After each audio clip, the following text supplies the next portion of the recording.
heavier rain outside of Skydome. Inside, little rain, obviously. The dome is closed. We are set for the Eastern semifinal today between Saskatchewan and Toronto here at Skydome. Welcome to Field Level. Bruce Rainey for the CFL on CBC. What should be a great matchup today between two teams that finished the regular season with identical 8-10 records.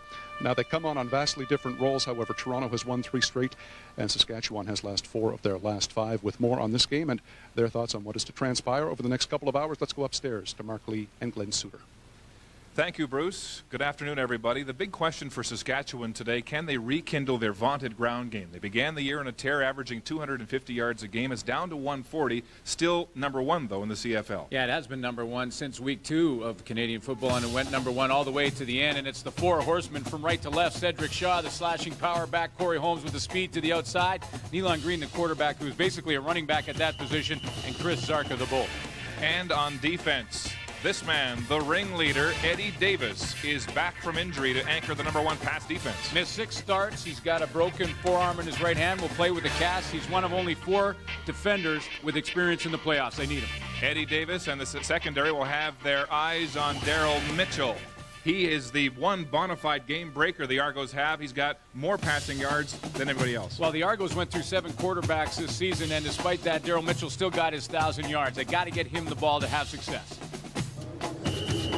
And, of course, defense has been the backbone of this Argo team all year long. Hey, we talked about the Saskatchewan running game. To stop it, you got to stop them down Main Street, and that's where Johnny Scott and Demetrius Maxey make their home. Johnny Scott and Demetrius Maxey have their game faces on. How about your Canadian Tire game notes? Well, when you look at the Saskatchewan Roughriders, Nealon Green's the key when he runs the football. In the first part of the season, he was successful. Around 80 yards a game he was running. After the hamstring in week 5, he dropped to 23. He's got to run to break down the defense. Defensively, for the Saskatchewan Roughriders, if they take out Daryl Mitchell, who has 13 of the 19 passing touchdowns for the Argos, see if those other receivers can beat them. How about the Argos? Toronto Argonauts on offense, they've got to stretch that defense and go deep. Maybe it's not Daryl Mitchell if he's getting double covered. Maybe it's Demetrius Bendroth. And on defense for the Argos, Corey Holmes for Saskatchewan, maybe the one player that can be the difference maker. They control him on offense and special teams. They've got a shot. Well, the crowd is starting to get pumped here at Skydome, and so is this man, defensive end Joe Montford. Nealon Green's very mobile. How do you deal with him today? I don't think we're necessarily concerned a lot with Nealon. Right now, we're concerned about what we're going to do. And a lot of people just think we're just happy to be in the playoffs. We're not happy to be in the playoffs. We're supposed to be here. And today, we're going to prove it. What was that mood like in the dressing room? We're excited. You can see the glimmer in the eyes and just ready for the game to begin. We're not concerned with a lot of things right now. All we're concerned about getting the win. Okay, good luck today. Yeah, thank you. Okay, Mark and Glenn, Joe Montford. And a loud and growing crowd assembling here at the Skydome in Toronto for this Eastern semifinal. Only the second time that Saskatchewan and Toronto have met in playoff competition. And on the Argo bench, there he is, the inspiration for this team, Pinball Clements, in his first playoff game as a CFL head coach, as this team makes its first appearance back in the postseason in 3 years. His former teammate and good friend Danny Barrett making his first playoff appearance as a head coach. These guys have not played in the playoffs in 5 years. But no friendship on the sidelines today, Glenn.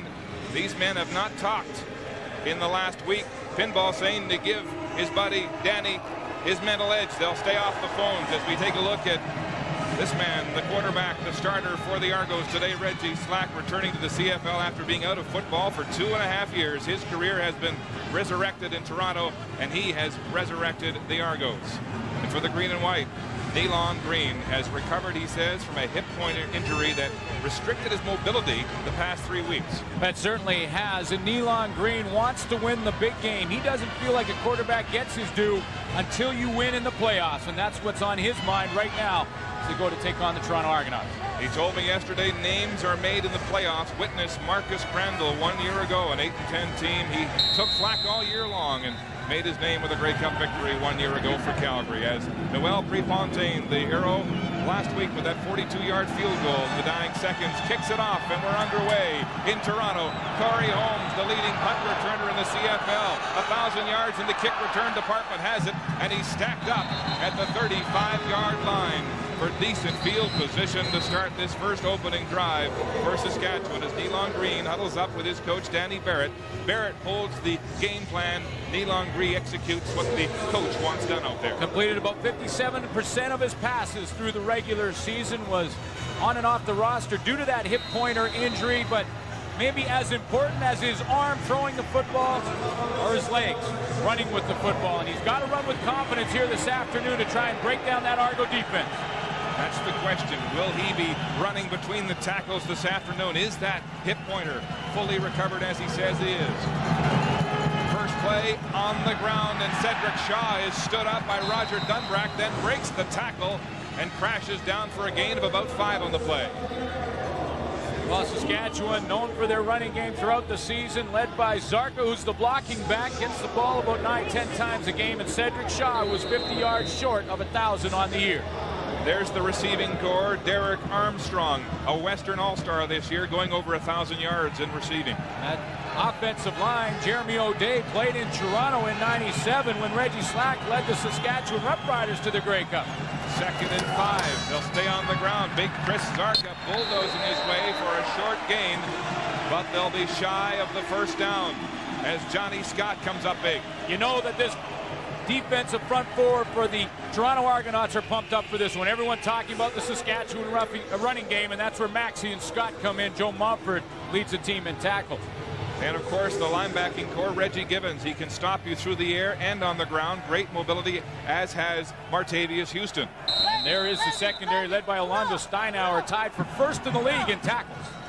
Levington and Matt Cody back to return this punt. It's Matt Cody back from the NFL at his own 29-yard line. A stutter step, he'll go wide, looking for a seam. And George White will make the tackle at the 30. Matt Cody, who led the NFC in kick returns 2 years ago with Arizona, back in the CFL for the first time in 3 years. As Reggie Slack makes his way onto the field, he was the offensive player of the week last week, passing for 318 yards and 3 touchdowns in that dramatic second half comeback against Calgary. Yeah, he's come back as a much more mature quarterback than he was when he played a couple of years back. And when all the coaches for the Argos start to talk about Reggie Slack, they say leadership. Argos begin with a bunch backfield, then flank 3 receivers right. It's a pitch out to Robert Drummond. He's got nowhere to go and is immediately hit for a loss on the play.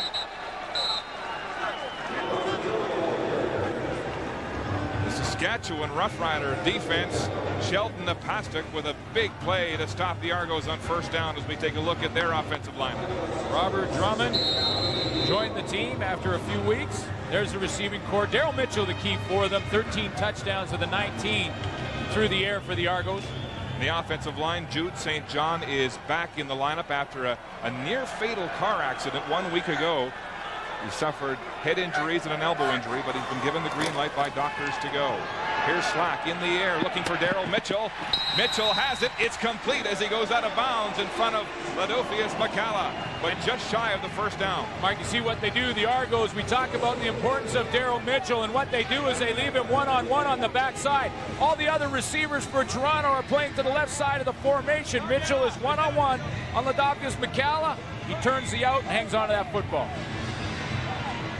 And so it will be 3rd down and a yard to go for the Argos, and a punting situation as Prefontaine comes into the football game. And he told me before this game he's going to try to angle the ball away from Corey Holmes, the top punt returner in the CFL and the lone man back for Saskatchewan right now. Yeah, that's a good idea too, because Corey Holmes, with over 1,000 yards in returns this season, can beat you in one play. Prefontaine at his own 25. A wobbly punt that bounces at the 40. Holmes on the sidelines and nowhere to go on a well-positioned punt by Prefontaine. And so the Argo punt cover works to perfection. Saskatchewan on offense when we come back to the Skydome in Toronto. Welcome back to the Eastern semifinal in Toronto. Early first quarter action. And one of the big questions for this Saskatchewan running game is the offensive line. Glenn, it's been a jigsaw puzzle all year because of injury. They've been banged up. Donald Heaven comes back in at that tackle. Number 52 moves Sean Gifford over. They hope that will solidify the O-line. Green starting leading this series in shotgun. He'll hand off Chris Zarka. And Zarka is hit immediately as he crosses the 35-yard line. You know, Mark, with that offensive line in the first 9 games of the season, they have given up just 14 sacks. Marcel Belfort, the offensive line coach, felt that he had the best offensive line in Canadian football.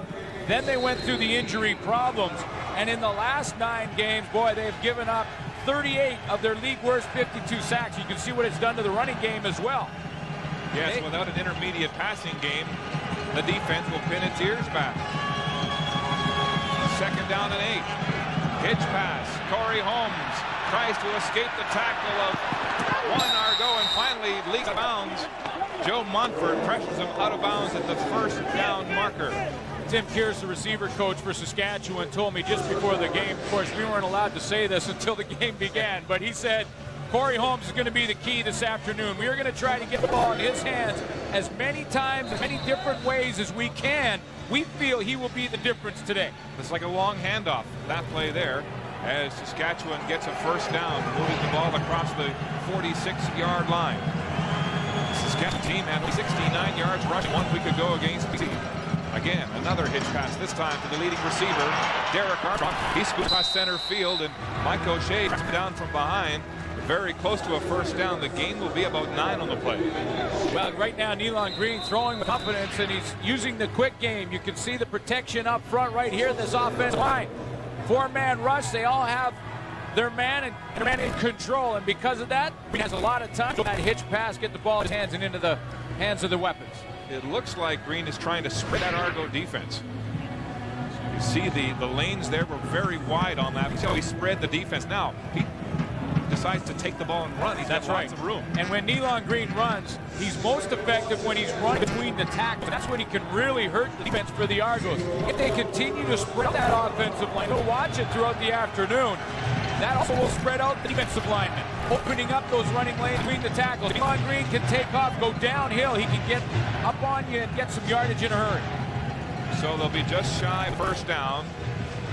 2nd and less than a yard for Saskatchewan across midfield. As this ball control offense runs the clock. Sneak, and it will be a 1st down by the quarterback, Nealon Green, as Michael Shea went diving right.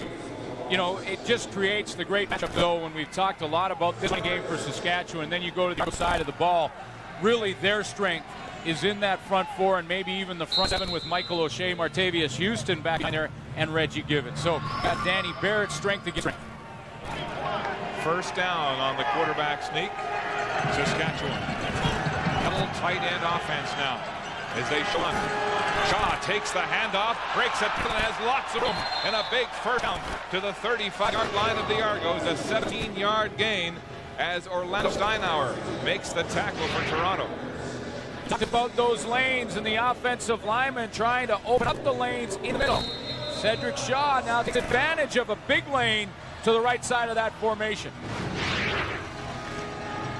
Cedric Shaw, who was out of football for 2 years with a knee injury, back here in the CFL, and a presence on that play.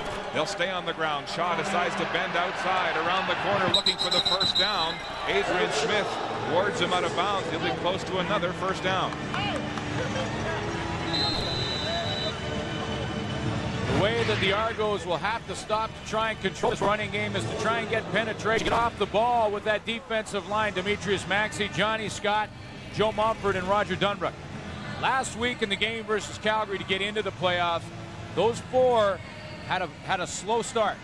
They didn't get off the ball early in the game, and it cost them early. Calgary had the lead. They came out in the 2nd half fired up and different, but they've got to do it earlier in this one. Well, it's a team that uses the run to set up the pass. When the run's taken away, they've been in predicaments. As you mentioned, that 28-3 loss they suffered last week. And Danny Barrett said, we didn't even look at the films of that game. It was so bad. And Barrett said, you know, with regards to his running game, he said, you know, maybe sometimes I have to be more patient with it as well and not abandon the run too quickly because it has been our bread and butter all year. So it'll be a 2nd down situation and inches to go again on this drive that began at the Saskatchewan 35-yard line. Double tights again for the Riders.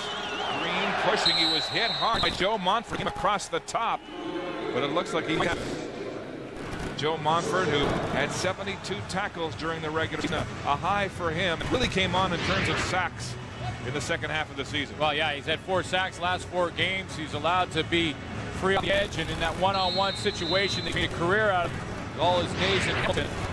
Over 20 sacks for so many years, and Joe Mumford now gets that one-on-one with Mike Clemens, head coach.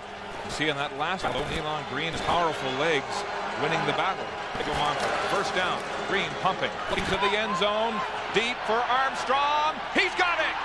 No, he dropped it! Oh, that was... But your Livingston with a touchdown-saving play for the Argos. He really did, and he stuck with it.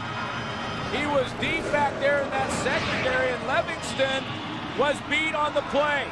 The ball is up, and a nice throw from Nealon Green up over the top to just lead Derek Armstrong. He wins the jump ball, but you see how Livingston kept battling. He never quit, and he pulled the ball out. Nealon Green thought he had one. Oh, the ball was in the hands and complete, and at the last second, Livingston, the rookie, bats it free. So it's a 5-receiver set now on 2nd and 10, Saskatchewan, as the crowd wades in on this game. Green going to the end zone again, looking for Rocky Henry. Close coverage with Adrian Smith, and it's incomplete. Adrian Smith ran Henry out of real estate in his hip pocket, and he ran him out of real estate. Watch how Adrian Smith plays this one to perfection. He's got his eyes on the quarterback. He's got his eyes on the football. He knows where the receiver is, and he just runs Rocky Henry right out of the field. And so the touchdown that Nealon Green thought he'd thrown, no good, and it will be a field goal situation for Paul McCallum from the 32-yard line. He hits it hard, and it's straight and good. And so McCallum with his first field goal of the game, and Saskatchewan on the scoreboard first, 3-0 here in Toronto. Set to clash in below zero weather on the prairies. That should be a dandy. As the Argo fans and some Saskatchewan folks who've made the trip whip up what should be a big crowd today for the Argos in this Eastern final. Matt Cody, the lone man back for the Argos, along with Livingston to his right. Cody will get this one at his own 13-yard line. Cody in his second game with the Argos with a short return on the play. He showed up for a tryout a week ago in the Argo camp just as Jimmy Cunningham got hurt, and he's been pressed into service. Well, and they could use his speed on the return game. Reggie Slack playing this football game with a broken thumb on his passing hand, and he has been able to maintain his grip, and last week evidence of that. Thumb feels fine. Obviously it's still broken, but you know, it doesn't affect the way I play the game. It doesn't affect my throwing. You know, obviously when I first did it, there was some pain involved, and it took a little time for it to settle down and to get to a level of comfort where I was able to go out and still play the game.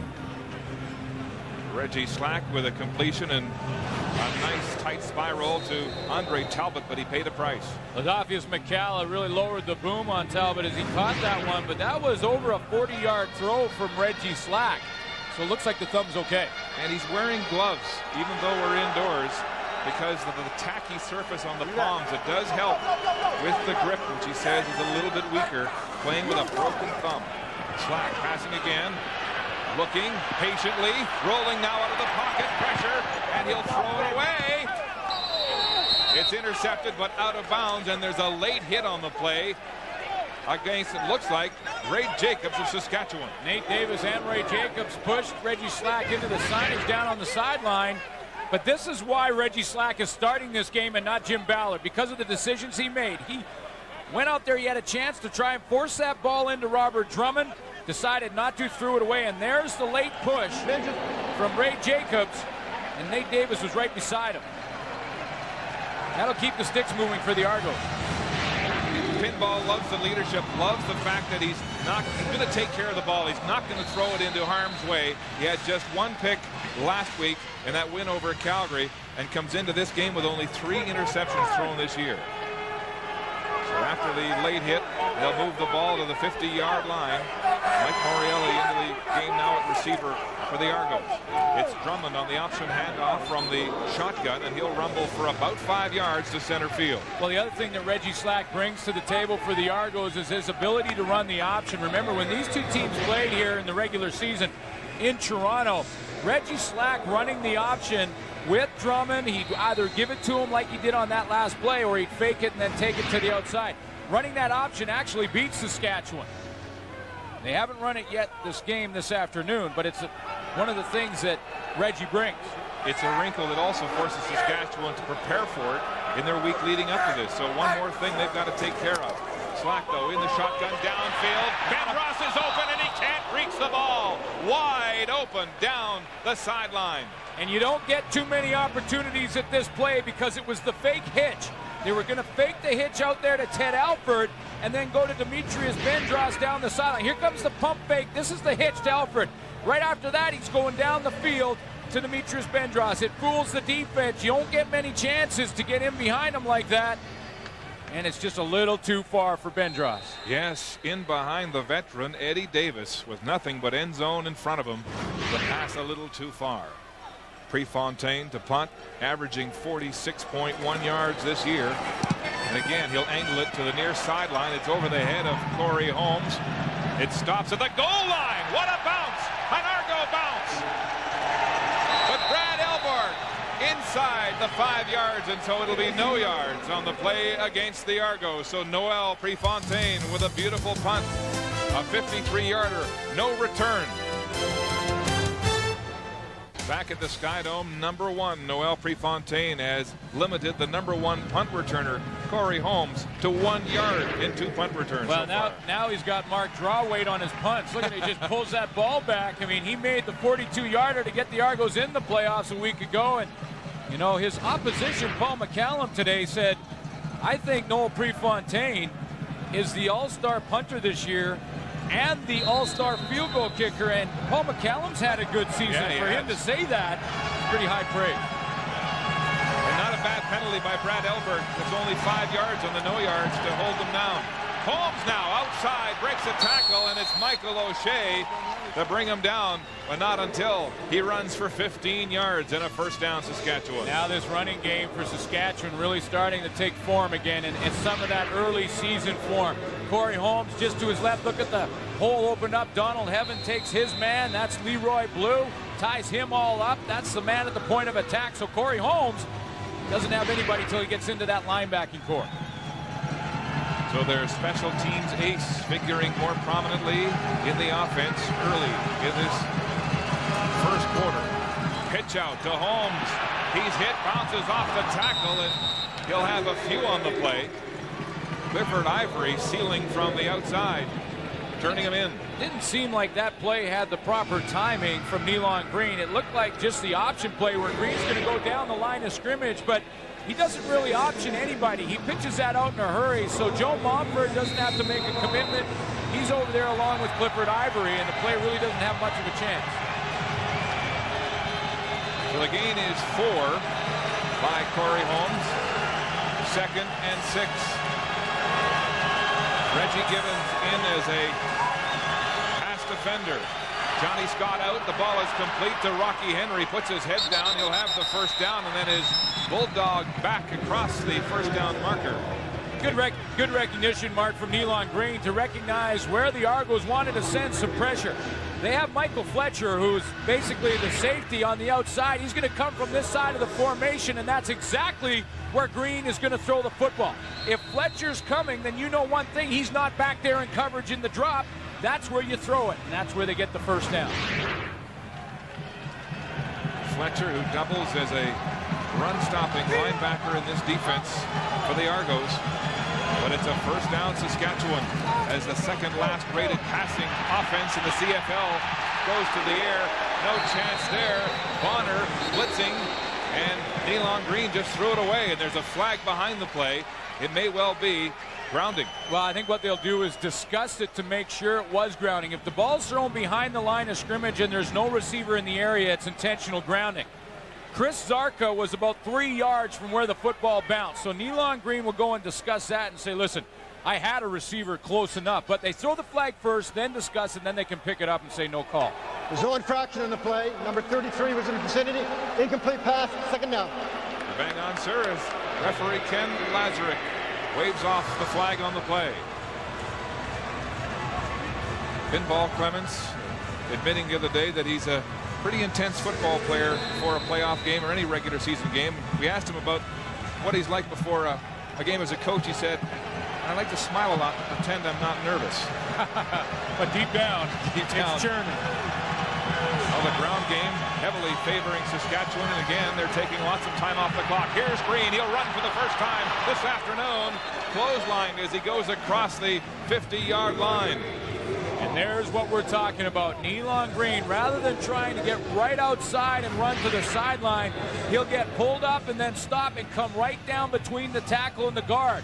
Now he's coming downhill. He's picking up yardage quicker than he would be going laterally. Now he doesn't have enough for the first down, but that can start to break down that Argo defense. You know, Danny Barrett was saying he had most of those 548 yards in the first half of the season. Had it been for the hamstring and the hip pointer, who knows what he would have racked up. Well, the hamstring came in week 5, and prior to that, he was up around 80 yards per game rushing. After that, it dropped to 23.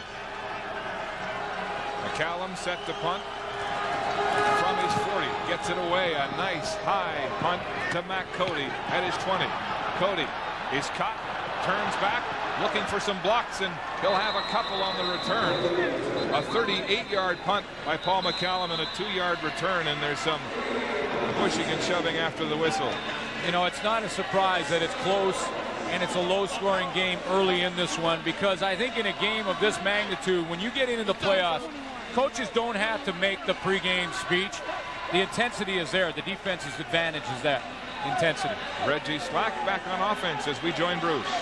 Thank you, Bruce. It's 1st and 10. Argos starting this drive at their own 22 with 1 yard rushing to show so far in this football game. Hand off to Robert Drummond on that shotgun option. And again, it's tough going through the middle of that defense. But did you see what Reggie Slack did after he gave Drummond the ball? First of all, it was a delayed handoff. He held the ball in Drummond's stomach for a split second and then continued to the outside. Watch him hold for one count. Take a look at what the defense does and then continue outside. What he's looking at are the defensive ends. Ray Jacobs. If Ray Jacobs goes hard to Drummond, next time he'll pull it out of there. So Slack setting up perhaps the bootleg. It's 2nd and 8. Empty backfield, pressure now. Slack stepping up into the pocket. He'll roll. It's complete to Mike Moriali, but short of the first down as he's tackled by Davin Bush at the Argo 30. Different formation for the Saskatchewan defense. They move Shante Peoples around and Ray Jacobs and put them in a position where they're almost looking like they're linebackers, and then come on the stunt. Mike Moriali. Shante Peoples limping off the field afterwards. There's Ray Jacobs lying in the middle of the formation. He's usually at the end position. Travis Smith providing some pressure. Reggie Slack at 6'3", 220. He's a big man at quarterback, able to break tackles, especially arm tackles. Shante Peoples, that's got to be a concern as he limps off to the Saskatchewan sideline. Prefontaine dumping this one. It gets a bounce to McCalla, back with Holmes. McCalla gets a block, can't get much more though, and is forced out of bounds at the 50-yard line by Martavius Houston and Michael O'Shea. A 42-yard punt and an 11-yard return. You see early in this game what Danny Barrett has been able to accomplish with a bit of a running game. Not a lot of points on the board, but the field position advantage early went to the Argos when Noel Prefontaine put that one out about the 5-yard line. Now Saskatchewan has got that field position back. They're starting at their own 50, 51-yard line. So with a bit of a running game, Saskatchewan reestablishing that field position advantage. Barrett has nurtured 3 young quarterbacks this season, going with his incumbent number 1, Nealon Green, this afternoon. Pitch out, Cedric Shaw, right side, outside the tackles, and a gain of 6 on first down on the final play of the first quarter as Saskatchewan has monopolized the ball. Had a chance for a touchdown, snatched away by Livingston. 1 quarter, 3-0 Saskatchewan.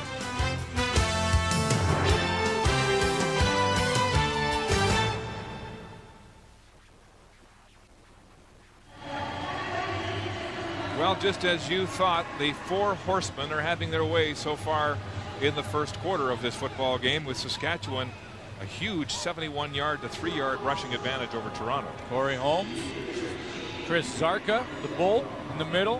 He's been the lead blocker so far. The running back at quarterback. And then Cedric Shaw, who's really been the starting tailback, and he's been the key. And when you look at the first quarter stats, you're going to see the advantage in the running game for the Saskatchewan Roughriders. 71 yards to 3 for the Argos. So far, that's been the difference. Not a lot of points on the board, but they have the field position advantage because of it. And the Argos' only first down was by penalty. So the Toronto offense, as usual, slow getting started here in this Eastern semifinal. Saskatchewan across midfield.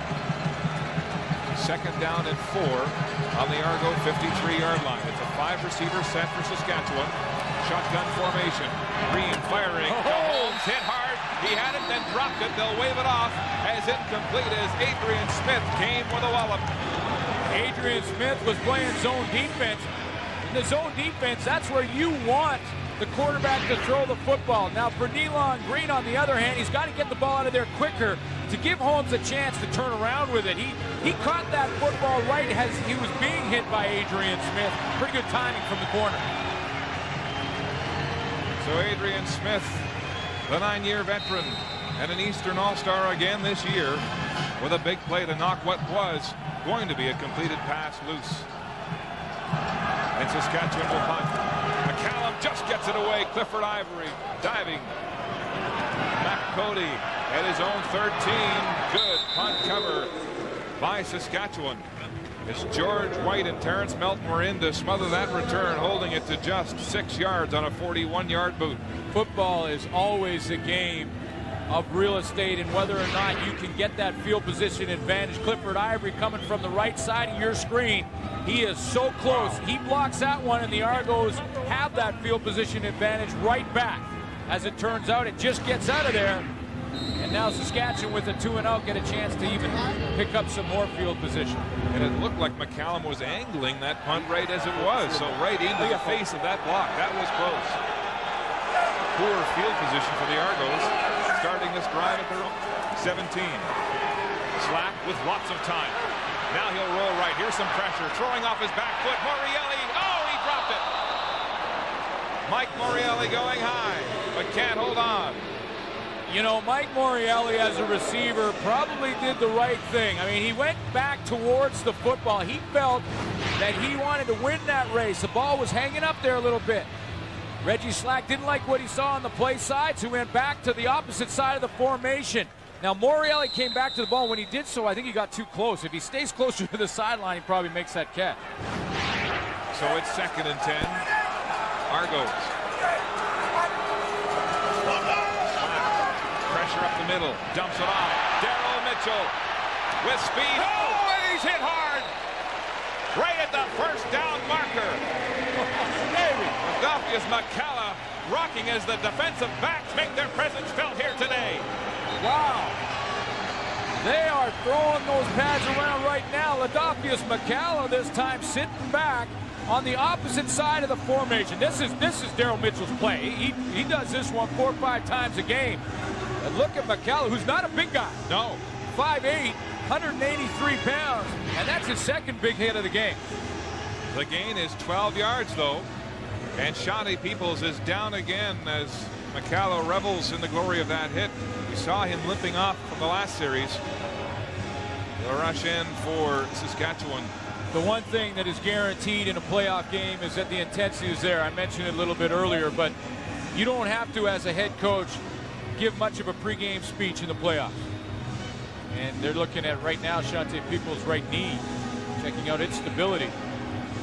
But you can see the way the defensive backs have been hitting in this game so far, that the intensity is certainly there. We'll check on Shante Peoples when we come back to Toronto. Shante Peoples up and walking under his own steam with trainer Ivan Gutfriend. I'm not sure if he took a hit on that last play. Well, he's at the bottom left of your screen right there. Shante Peoples, number 58. He comes on the pass rush, then he's going to plant. He knows what's happening, so he drops out of there. And I think when he made that plant turn is when he tweaked that knee. Well, it would be a big loss for this defense if Shante Peoples can't go. He led the team this year with 10 pass knockdowns. He didn't have a lot of the sacks, but he did contribute in a big way. A lot of forced fumbles. He in the backfield a bunch, providing what's called pressures, a stat that the teams keep, not necessarily kept in the league. So Terrence Melton moves up to the defensive end position from linebacker for Saskatchewan. First down, Argos. Slack standing in the pocket, pressure. He breaks another tackle. Slack gets it away. Morielli diving for it. He's got it and rolls close to the first down marker. There's a veteran in Mike Morielli, the second time. First one he didn't catch it over on the sideline. This one he does. He's just trying to find the open area when Reggie Slack is scrambling. And Slack's big, strong quarterback is tough to bring down. Morielli hangs on. They'll have to measure this. Oh, tremendous poise by Reggie Slack to again stay patient and then break a tackle. They'll be just inches short on the diving catch by Mike Morielli, the 8-year veteran who won a cup with his team back in the mid-90s. Yeah, and he's pumped up, though. He's pumped up because he's from McMaster, right? McMaster on their way to the Churchill Bowl versus St. Mary's. Congratulations to them. Of course, U of S will play McGill in the Mitchell Bowl. So he's pumped up for a couple reasons. His old team is on their way to the Vanier, which is November 23rd here in the Sky Dome. So he makes a nice catch there. Second and inches. The Argos being risky, going deep to Ben Ross. Knocked down. Double coverage there, and Eddie Davis sniffed that one out.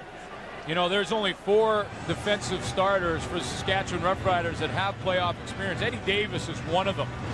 He missed 6 starts due to injury, but his experience is so valuable to this secondary. Have a guy that you can look to in the huddle. He's not fooled. I like the call by the Argos to go deep. Didn't fool Eddie Davis, but you got to do it anyway. All right, let's check on Shante Peoples quickly. Here's Bruce. Well, Mark, bottom line is he's okay. The team doctor told me he took a direct shot to the front of his kneecap. He thought there might be ligament damage at first, but it's just a bit of pain. It is subsiding, and he's going to head back into the game ASAP. Good news for the Rider defense as Reggie Slack gets the first down.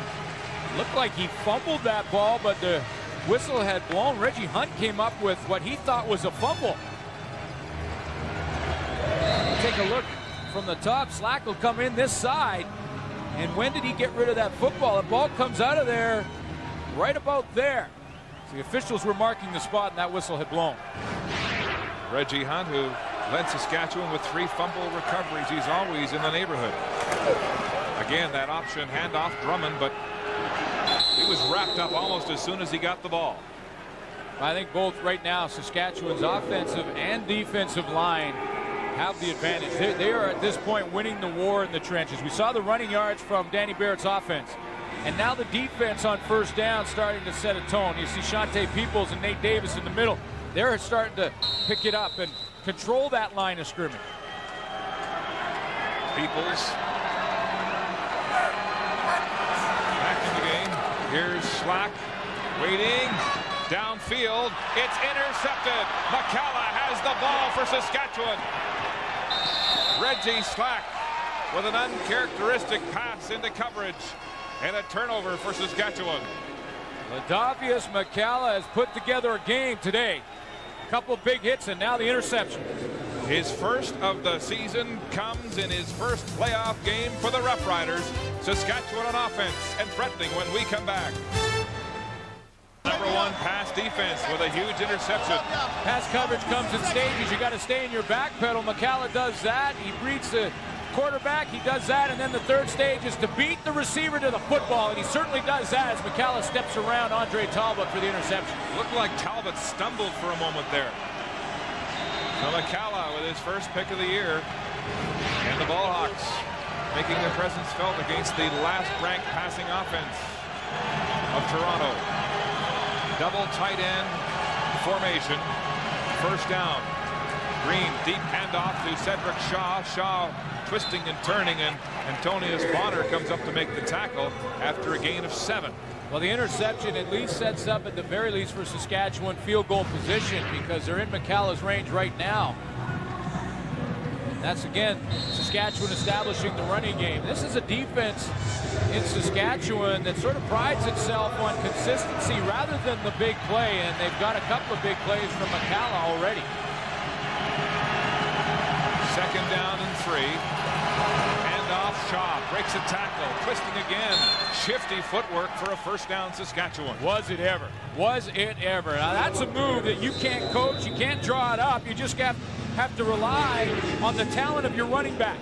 Cedric Shaw is caught in the backfield by Demetrius Maxey. He's taking the football as he makes the move to the right, makes the first guy miss, and they'll be close enough to measure it.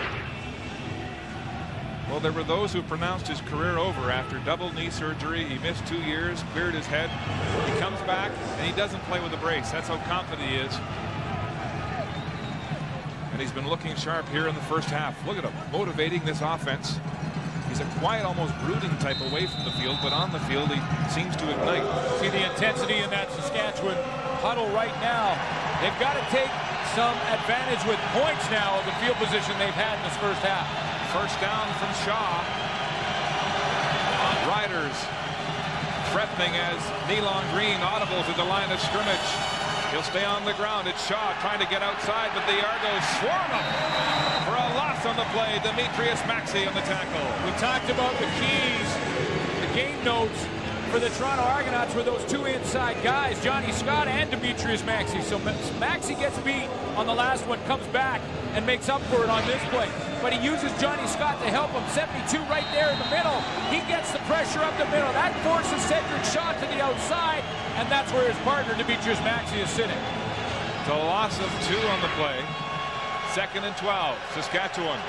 You have to be solid down Main Street of your defense. The big men draw a line on the Argo defense.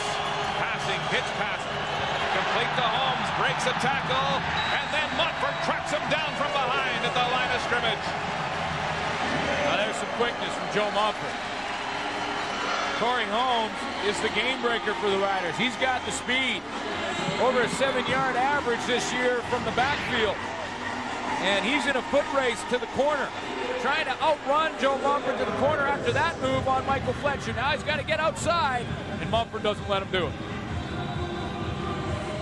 So Joe Montfort, who has rekindled his football season since the return of the pinball as head coach, freed him up on defense in a field goal attempt for Paul McCallum from the 45-yard line.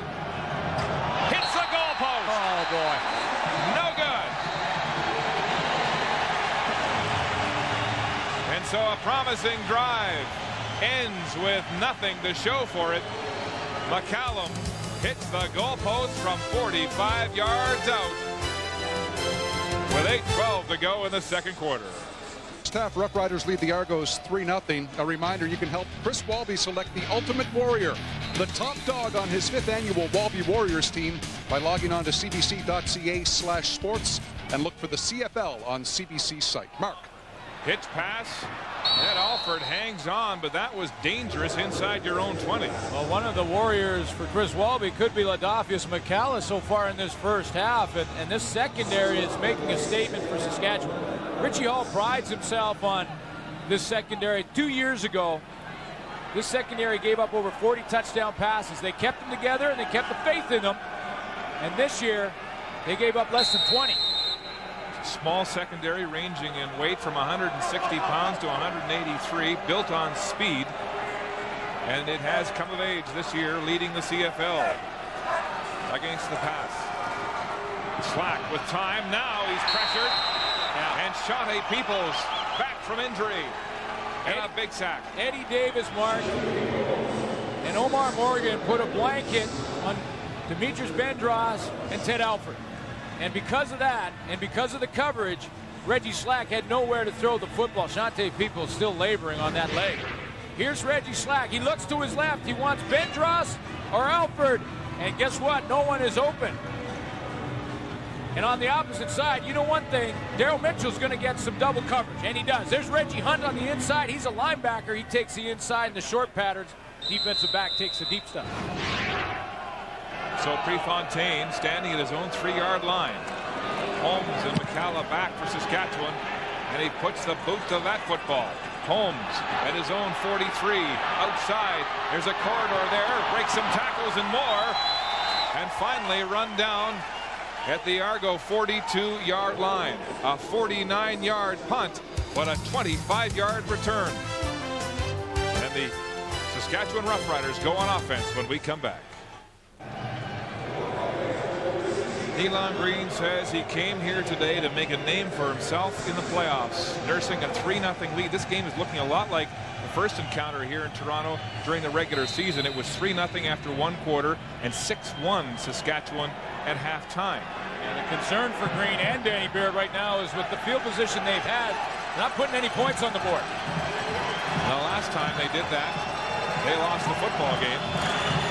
Here's Green, play action, time, throwing deep down the far sideline. Derek Armstrong, touchdown! What a bomb! 42 yards as Armstrong wins this battle with Bashir Livingston. Derek Armstrong did not slow down for a minute. He trusted his speed from the start of the play to the end of the play, and Nealon Green put that one way out in front of him. This ball is dropped right in the bucket for Nealon Green. He's going to put this way out in front of Derek Armstrong. Armstrong has confidence in his speed. He keeps that stride going, and see what he does this time? He wraps up the football.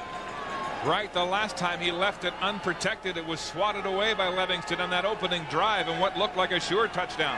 The point after is good.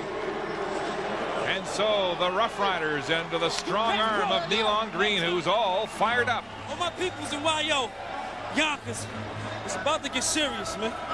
It's about to get serious. A 10-0 lead as Pinball finds himself in a similar predicament as he was 1 week ago with a team that was lifeless in the first half. Well, you know, the offense is the key for the Argos right now. They've got to find an answer for this touchdown. This time, Derek Armstrong wraps up the football so that Livingston can't pull it out of there. But what a throw from Green to lead his receiver and let Derek Armstrong use his speed. You know, Bashir Livingston had a bit of a bad habit earlier this year of letting receivers get behind him because he said he wanted to bait the quarterback to come his way. You better not let Derek Armstrong behind you because you'll never catch up. You will not catch up. You let Derek Armstrong in behind you. Armstrong with 1,104 yards to crack the 1,000-yard mark in his sophomore season in Saskatchewan. And Pinball Clemens, who was uncharacteristically animated in the locker room at halftime 1 year ago, is subdued on the Argo bench. Well, and he gave the big halftime speech a week ago when the Argos were down 29-10 at halftime versus Calgary, trying to fight for their playoff lives. He may need another one here this afternoon. Matt Cody up to speed, then runs right into coverage. A 68-yard kick and a 14-yard return for the second weak player for the Argos. Here's Bruce. Thank you, Mark. 6:06 left in the first half on the halftime show, the Western semifinal preview with Brian Williams, Eric Tillman, and Danny McManus, and pro tips with Chris Walby. That is all to come at halftime. 6:05 and counting until the half as Slack tries to light a fire in this offense. At halftime last week, Mike Clements challenged his players. He asked them if they were capable of coming back. He's going to go do that with his offense halftime here this afternoon. Slack has completed 6 of 10 so far for 45 yards. He's got time. Morielli breaks coverage and makes the catch with Travis Smith all over him. That's great concentration from Mike Morielli. He was open initially. Reggie Slack hung on to the football. He got in behind Travis Smith, who tried to jam him, and even after the jam, Morielli still hangs on to the ball. Mike Pinball Clemens says Mike Morielli has a position in this offense because he's a veteran. He's as consistent as the day is long, even though the Cats left him on the scrap heap after last season.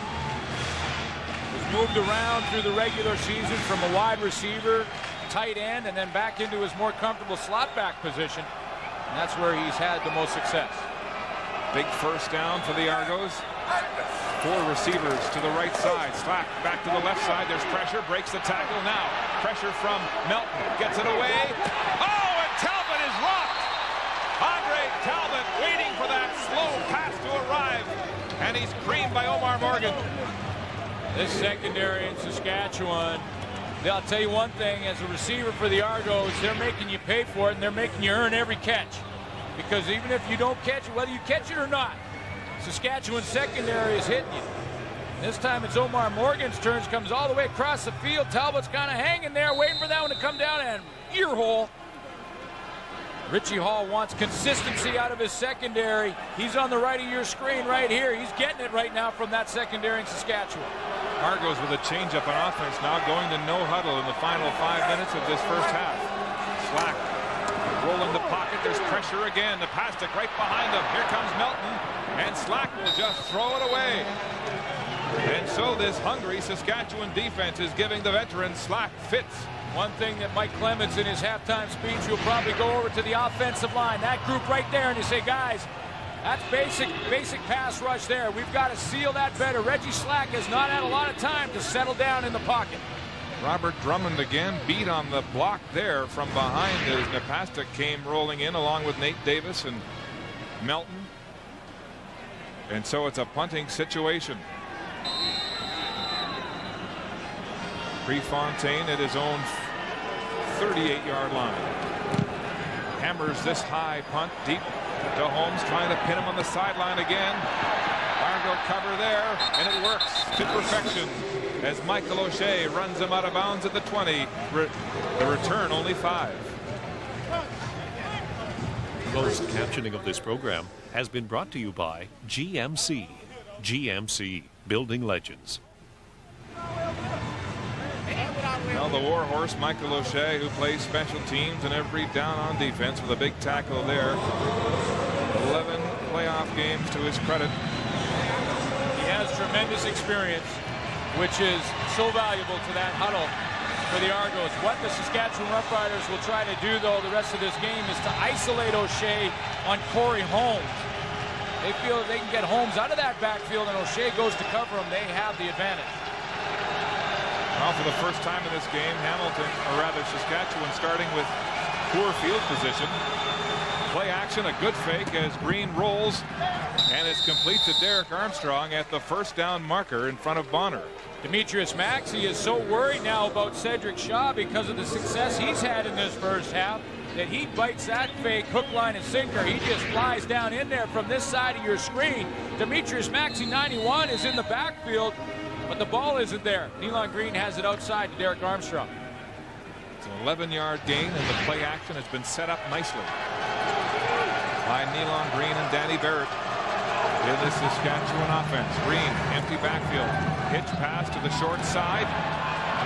And it's Rocky Henry galloping before Roger Dunbracht on the defensive line brings him down after an 18-yard gain. Nealon Green is playing so confidently right now. You see the little things that he does on that little hitch pass. When he took the snap of the ball, watch how he looks away. He looks to his right, and then back over to the left. He knew that ball was going over there the entire time. Those are the little things that the quarterback can do to make a difference, and it shows great confidence from that position.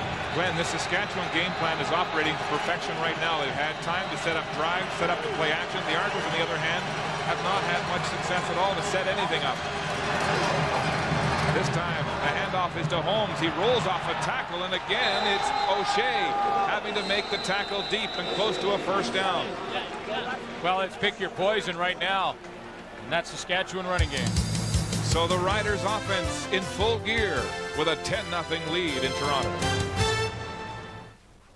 Danny Barrett with some last-minute advice to his starter, surrounded by his quorum of quarterbacks, and he is really holding all the cards in a masterfully executed game plan so far. I was talking to Nealon Green yesterday, and I said, well, what about your approach here today? And he said, you'll have to ask Danny. I don't really know the game plan. I'll execute what he calls. And Danny Barrett will call the plays, and you see those backup quarterbacks are never too far away from him. Trying to learn everything they can. Green good on 7 of 11 for 99 yards and a touchdown so far. Hand off to big Chris Zarka. And he's hog-tied from behind as Johnny Scott and Demetrius Maxey figure in that play. And not a lot of yards from Zarka there, but it's an important part of the game plan that Danny Barrett creates is to give the ball to Zarka occasionally. 6 to 9 times per game. The reason for it is that you can't just key on Holmes or Shaw. What do you think about the way Danny Barrett has managed these young quarterbacks, piecing out play-by-play? Well, it's really Danny Barrett and the posse. Rocky Butler, Kevin Glenn, Elon Green. They don't go very far away from Danny Barrett because they know how valuable his experience is. He played the position. Dylan Ching now in at receiver. Green wants to go deep again to Derek Armstrong. Coverage from Bashir Livingston. It's bouncing into the hands. Fumble. Argos have the ball. Armstrong had it, then dropped it. And Orlando Steinauer, the CFL's leading tackler, with a big save. He cannot believe it. Derek Armstrong twice now has won the jump ball and twice has lost the handle after the fact. He wins the jump ball on Livingston one more time. Now he has control. Livingston doesn't quit. Boy, this is a good battle going on right now. Livingston has got a couple of knockdowns, a couple of times he's got the ball out of there, and Armstrong has the 1 touchdown on him, so the battle continues. Well, Armstrong had a 4-inch advantage in height. He went up for the ball, and Nealon Green, with what looked like another sure strike, has the ball stripped from Armstrong, and Livingston, the rookie, really in 3 tough situations here today already. The Argos, though, have not been able to do much on offense, Glenn. Look at that. Yeah, that's a concern, and that's what Mike Clemens will talk about at halftime. Guys, our defense not playing too bad. Got to short the run a little bit, but offensively we got to get going in a hurry. Operating from his own end zone, Slack looking for Alford, and it's incomplete. You know, and right now that secondary has really crawled up on the receivers. They're playing bump coverage. They're up in there close. Eddie Davis, Morgan, you see Ladolphus McAllen, all the plays he's made. The way you get those defensive backs off you as a receiver is to go deep a couple of times. You've got to show them that you're going deep so they get out of their back pedal and fear the deep ball. If you don't, you'll keep crawling up on a receiver till you're basically wearing them like a jersey. 2nd and 10 in the shadow of their own goalpost. The Argos have got to get out of here. There's still lots of time for Saskatchewan to mount another drive. Slack in trouble and sacked. It's Shante Peoples with his 2nd sack of the game and a 2-point safety touch for Saskatchewan. They wanted to go to Ted Alford. Alford had the isolation, the one-on-one on Omar Morgan on the backside, and when Reggie Slack dropped out of there, he relied on his receiver. Now he's going to say, I'm looking to the left, I'm locking in. Watch him look to the left. Here he goes. It's not there. It's covered. By the time he looks back, Shante Peoples is home. Your receivers have got to give you an option. There was some time initially, Omar Morgan, he gets the sack for Shante Peoples. Tell you what, there's a man making a case for the Warriors. Shante Peoples picks himself up off the field twice for the knee injury, gets his 2nd sack of the game to match his entire season total. Right, but he has to go over there right now and thank Omar Morgan, because he put a blanket on Ted Alford. And they've always worked together. The secondary and the pass rush are always working together. If you get good coverage, then Shante Peoples has a chance to get at Reggie Slack. He looked at 2 receivers there. He went to the field to Daryl Mitchell. He was covered. Went back to Ted Alford. He was covered. Hung on to the football. Shante Peoples got there. Well, the frustration written all over the faces of Slack and Mike Pinball Clemens as Argo bench is low. Down 12-0 with 1:50 to go until halftime. And Mark, Saskatchewan has time for more points. 1:50 is plenty of time in the half. Argos have to kick off after the safety. They give up 2 and they give the ball back to Saskatchewan.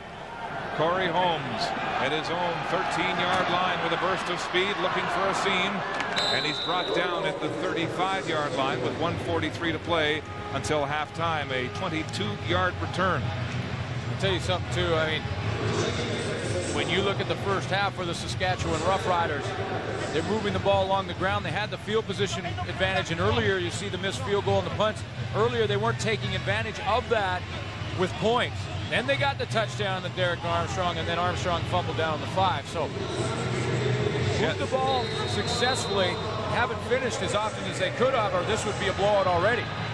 Really, the Riders should have 3 touchdowns already in this first half. That's right. That's the good news for the Argos. And that's the good news for Mike Clemens. He says, guys, we got to shore up some areas, but we're still in this football game. And they're on defense as the Riders go back to work. Cedric Shaw juking, breaks a tackle, still alive, hit again from behind, and that was a moxie effort for 5 yards on the play. We always talk about the experience difference and how it favored the Argos so much coming into this game. That's playoff experience. And right now, the Saskatchewan Roughriders, a team that is younger by about 3 years across the board on average, has about a third of the playoff experience, is playing like they don't know any better. Playing aggressively, attacking the line of scrimmage, running the ball. They're playing with confidence. They don't know. It's just another game for them. Yeah, I mean, Nealon Green was saying, I spent the week talking to 22 and 23-year-olds, telling them, hey, you don't want to go home yet. It's playoff time in the CFL. Green thinks about running. He hesitates, and he won't get past Demetrius Maxey. That's a big play for Maxey, even though the Riders are in their own end. Demetrius Maxey can get a little momentum for the defense with that tackle. And with over a minute left, Reggie Slack with a couple of completions can maybe look at a field goal attempt. All about momentum in the game of football. And if you can take some in at halftime, it gives you a huge advantage coming out after that break. So the 7-year veteran back in the CFL after being cut by the Bills and the Colts with a big shoestring tackle there on the elusive Nealon Green, forcing Saskatchewan to punt with 1:08. The Argos have called a timeout to regroup. Good decision. That's a good decision by Mike Clemens. You get one timeout per half. Use it now. Make sure you have your offense so they can go over there, probably call 2 plays in the huddle at a time. Use as much of this minute as they can and try and get in at least field goal position. Callum running the play clock down to 9. Gets a high punt away to Matt Cody. Reverse. Argos with a trick up their sleeve here. It's Livingston. He ran one back 90 yards against Ottawa. Still going now. Livingston with open field. And he might go all the way. The Argos score. Touchdown.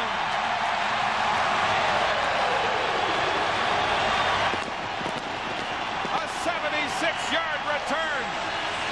And the pinball pulls one off. That's why Mike Clemens called the timeout. He called the timeout to make sure everybody remembered their assignments on the reverse on the punt return. Bashir Livingston with his second punt return for a touchdown this year, and he'll keep that football. Talk about grabbing some momentum before the half. This team just won't quit. They didn't quit in the regular season. They battled to get in the playoffs, and they're not quitting here this afternoon. Argo fans with something to cheer about as Prefontaine has the point after. And the Argos are back in this Eastern semifinal. The rookie Livingston, who's waged a battle on the corner with Derek Armstrong with a big 76-yard return for a touchdown here. Key timeout is called. The punt goes down to the right side of the formation. McCallum's been angling it there. Cody with a little toss to Livingston. Now, that's the drawn-up play. This is Livingston on his own. The cutback right here is key. Now he's got his blockers. They've all got angles, and it's just the speed of Livingston to the end zone. What a timeout by Mike Clemens to call it, to make sure everyone had their assignment so that this play runs the way it does. And how about number 90, Chuck Walsh? Watch the big block here by the Burlington boy. If we can get a chance to see it, let's set him free right there.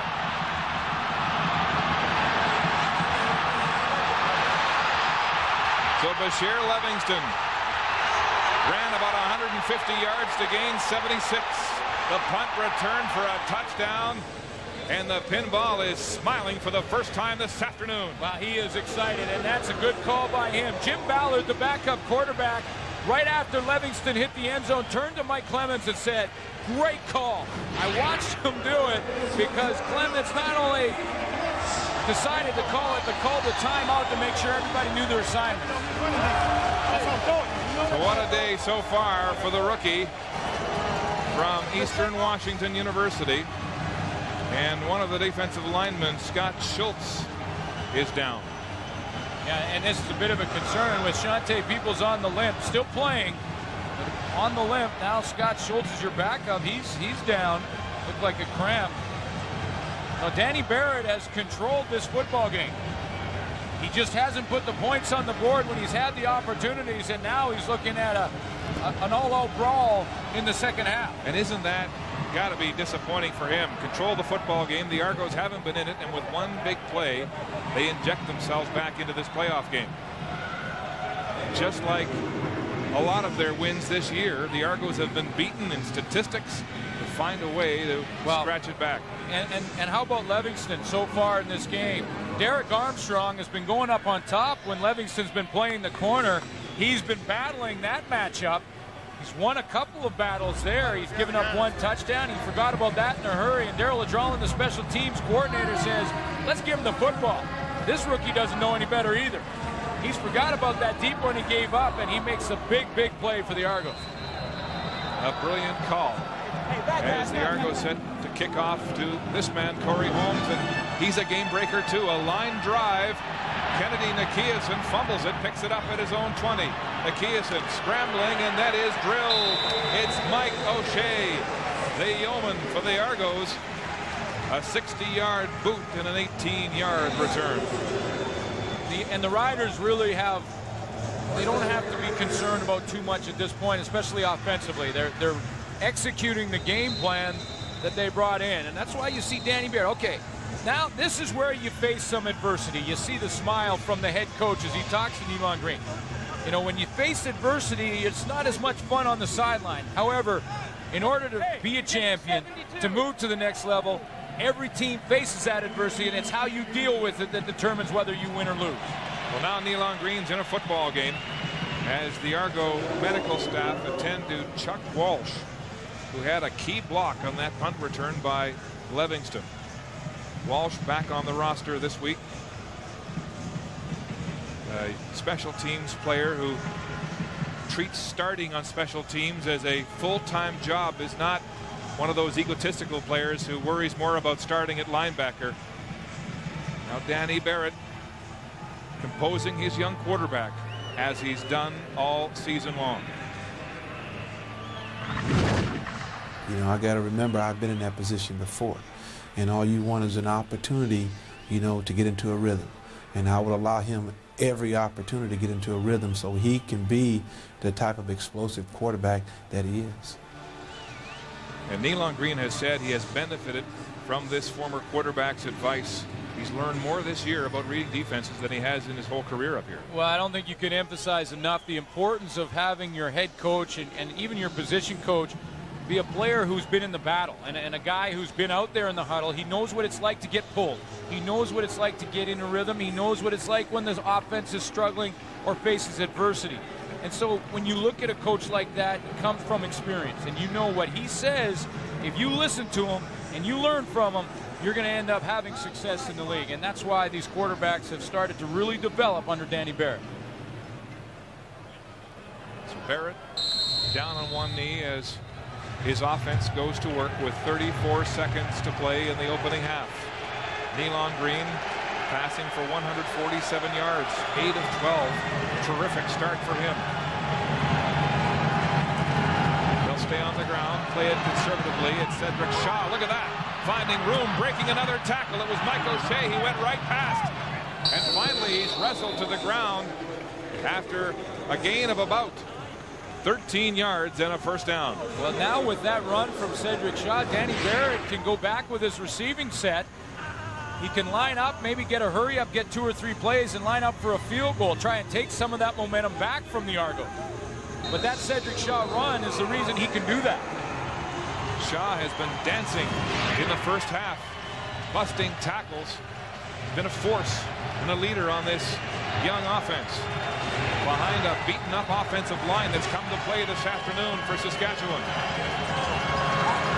This will be the final play, it looks like, of the opening half. Green will run.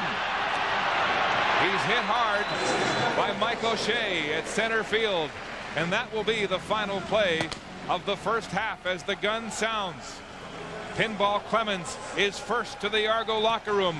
And what will he have to say after that inspirational talk 1 week ago in advance of the Argo comeback Nealon Green has had a tremendous first half, but the wind has been knocked out of the Saskatchewan sails with that big Argo touchdown return. Here's Bruce. Thank you very much, Mark. With the Rough Rider coach, Danny Barrett. Danny, how much steam has been taken out of your team by that late punt return? None at all. None at all. It's a part of the game.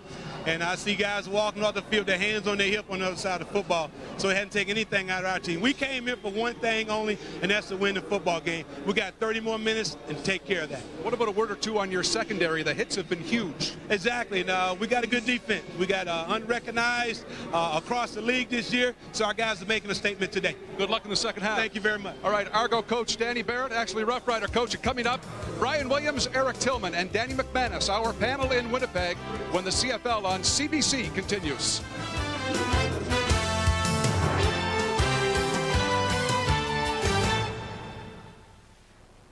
Stadium in outstanding condition. Joining me here in the studio in just a minute, the general manager of the Ottawa Renegades, Eric Tillman, and the quarterback for the Hamilton Ticats, Danny McManus. The game here later this afternoon as the BC Lions and the Winnipeg Blue Bombers should be a good one, with a preview of the second semifinal of the afternoon. Here once again is CBC's Brenda Irving. The Bombers are the CFL's hottest team heading into the playoffs. A big reason for that success has been quarterback Kahari Jones and his favorite target, Milt Stegall, the league's most potent passing duo. But Stegall won't be playing today after suffering what's believed to be a hip pointer. You know, I'm one person. People say, may I make a big difference, but my difference can be made up with other guys, and they will definitely make it up. So, I mean, I'll be on the sideline cheering them on, wishing I was out there, but I want to give them my support 100%. The Lions have injury concerns of their own. Damon Allen hurt his ribs in practice this week. He'll need freezing today to kill the pain. I may have to shoot it up because the pain is unbearable to be able to throw. But, you know, I was just warming up, preparing for this week after having 3 days off. And, you know, just warming up. And I, you know, felt some tweaking in my left side. And, you know, the next ball I threw, I couldn't throw it anymore. Since GM Adam Rita took over as coach, the team's gone 9-3. A big reason is their defense. Last week, they held Saskatchewan to just 245 total yards. They play good team defense, and they do a lot of different things to try to confuse your offense. And so as an offense, I think you have to be real disciplined when you play against those guys and just stick to your guns. Know they're going to make a few plays, but you have to be ready when your time arises to make plays also. Defense is also a strength for the Bombers. On paper, they have the most impressive defensive numbers in the league. They're a bend but don't break defense. They're a good defense. They fly to the football. You know, all 12 guys are around the football, and they like to pursue. So we just got to be patient. One thing for sure, there's no love lost between these teams. In their previous 3 meetings, they racked up the penalty yards, so discipline will be a key factor in today's game. Thank you, Brenda. By the way, the BC Lions winning 2 of the 3 meetings this season with the Winnipeg Blue Bombers. We take a break. When we return live from here in Winnipeg, Eric Tillman and Danny McManus will have analysis and highlights from the first half in Toronto, where the Saskatchewan Roughriders lead the Argonauts by 4. He will miss the Winnipeg-BC game with a hip pointer. Halftime in Toronto, the Saskatchewan Roughriders with a 5-point lead.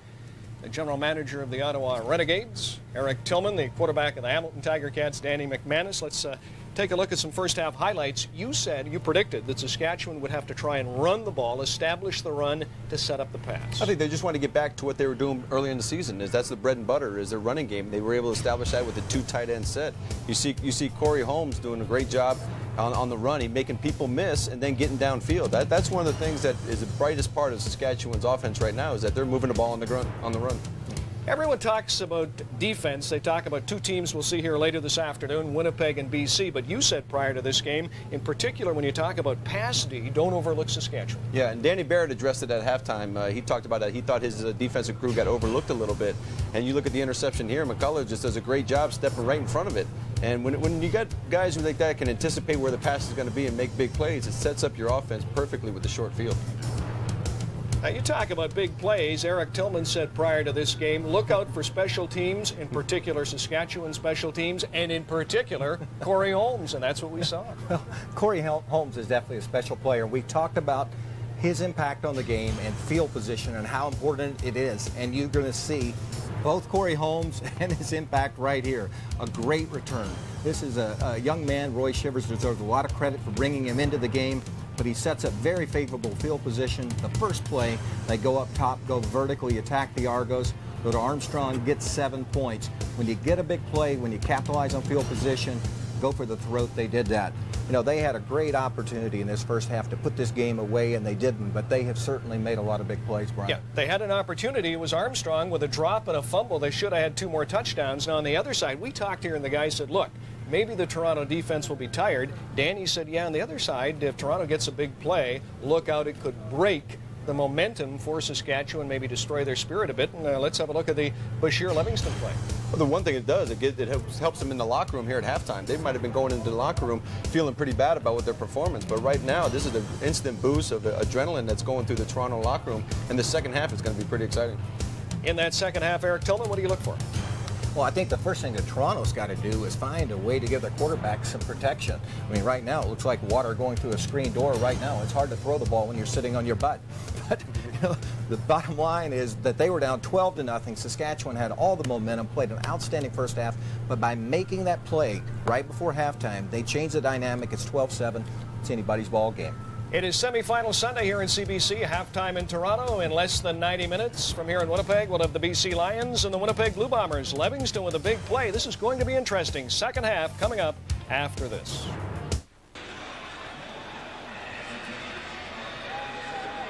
Welcome back to the Sky Dome in Toronto. Both teams are back on the field as we get set for the second half.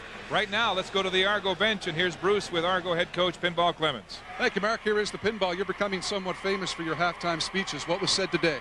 I think the real key here is for us now to go out defensively and do whatever it takes to win the football game. That's the nucleus of our team. If they have to shut them down and score, that's what they have to do. Offensively, we got to get some continuity. Very fortunate to be in this football game after making a big play and having a field goal on their part hit the goalpost. Great opportunity for us. We got to hunker down, play great defense. That's what keeps us in the game. Now we're going to have to put something together offensively so we can win it. What did the late TD do for your team's mood? I think talking about a real momentum lift, and that's what you have to do in a game like this. You have to find ways to score. It's like playing in the National League in baseball. We're going to have to manufacture runs. Okay, Coach, thank you. Mark, that's the Pinball. Right, Bruce, and the head coach hit it on the head when he said his football team is fortunate, Glenn. They've been outplayed in every statistic in that first half, but they only trailed by 5 points. Well, yeah, when you look at the numbers, that's what would indicate. Saskatchewan Roughriders 260 yards of offense, and the rushing yards 113-4 for the Argos. So they're dominating in most categories except on the scoreboard. What do you think the Argos have got to do on offense to finally get some production? I mean, look at the numbers for Reggie Slack, 66 yards passing in the first half. That won't cut it. Well, 2 things. First of all, I think Eric Tillman is correct. They have to shore up the protection, give Reggie Slack a little more time in the pocket. Secondly, they've got to go deep with that football. Well, you know that the Pinball has patience in the veteran Slack as he gives them some words of advice. Let's take a look at your Canadian Tire game notes. Well, he said Nealon Green had to run. He didn't rack up a bunch of yards for Saskatchewan, but did have 5 carries and proved that he will run. Defensively, take Mitchell out of there, and they've done that. 2 catches for just 25 yards for Daryl Mitchell. The Argos are behind because they haven't gone deep. 0 for 2 for Slack, and defensively control Corey Holmes. They're not doing that either. 116 all-purpose yards for Mr. Holmes. And we're underway. Matt Cody with the opening kickoff behind Sean Daniels looking for a block. And George White subbing for the injured Jackie Mitchell this afternoon makes the tackle. As Bob Moran goes over the game plan with Reggie Slack and Jim Ballard. We'll take a look at Slack's passing distribution. Well, it's just when you look at where Reggie Slack is throwing the football, you know, this is the open area, and go down the middle with it, get Ben Dross, get Daryl Mitchell, send them down those seams, and try and get the Saskatchewan defensive backs to turn and get off you a little bit, because right now those receivers aren't open for Reggie Slack. Well, 1 week ago, Reggie Slack was untracked in the second half against Calgary. And they do the same here today. A flag on the play. He finds Daryl Mitchell settling with the reception at the 45-yard line for gain of 7. Daryl Mitchell has seen a lot of double coverage, and what they're trying to do is get the linebacker it's usually Reggie Hunt to walk out and jam Mitchell, and then have the defensive back in behind him, either Eddie Davis. Offside, Toronto, number 86. First down, repeat it. Or Jabir Walker, whoever it happens to be on that side of the field, to pick him up deep. What that does, is what it should do, is put Demetrius Bendros in a one-on-one on the opposite side of the field. And that's where he has to flourish. Demetrius Bendros called on the offside. The Argos get off on the wrong foot. It is 1st and 15. That's him up at the top of your screen. Slack, hands off. Robert Drummond running to the 40-yard line. The gain will be 7, as the veteran of 9 CFL seasons has been in the playoffs every one of those years and sports 4 Grey Cup rings. See, these offensive line, they get a chance to set their feet and then get off and get off on the blocks. And when they come down the field, that gives them a chance to fire out on a draw play like that. Gives them a chance to get a run block in there. They've had some protection problems, but they can't sit on their heels all game long.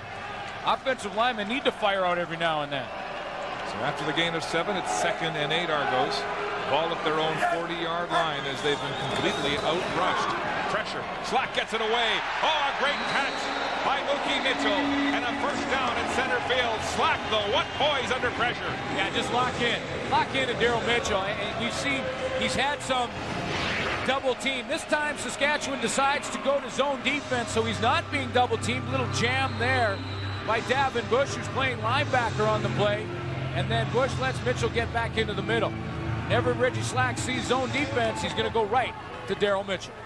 Saskatchewan normally a man-to-man pass defense. Slack taking advantage there with a 15-yard pass and run to Daryl Mitchell. First down Argos.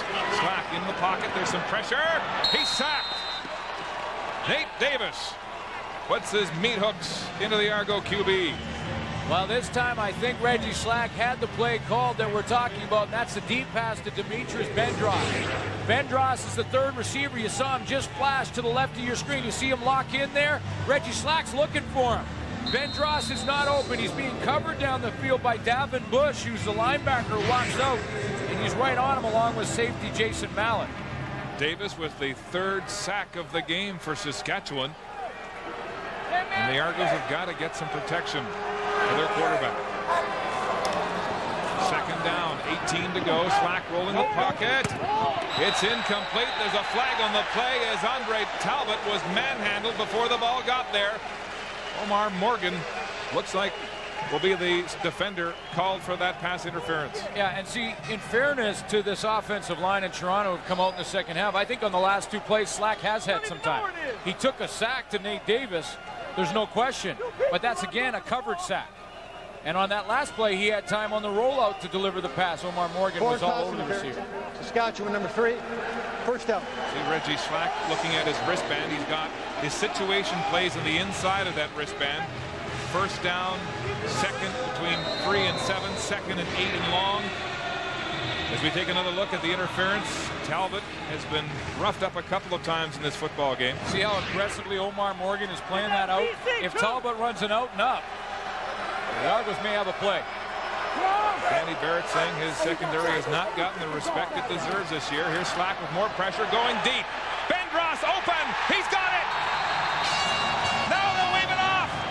Oh, boy. Bendros had it, then dropped the ball. Flying on the corner route.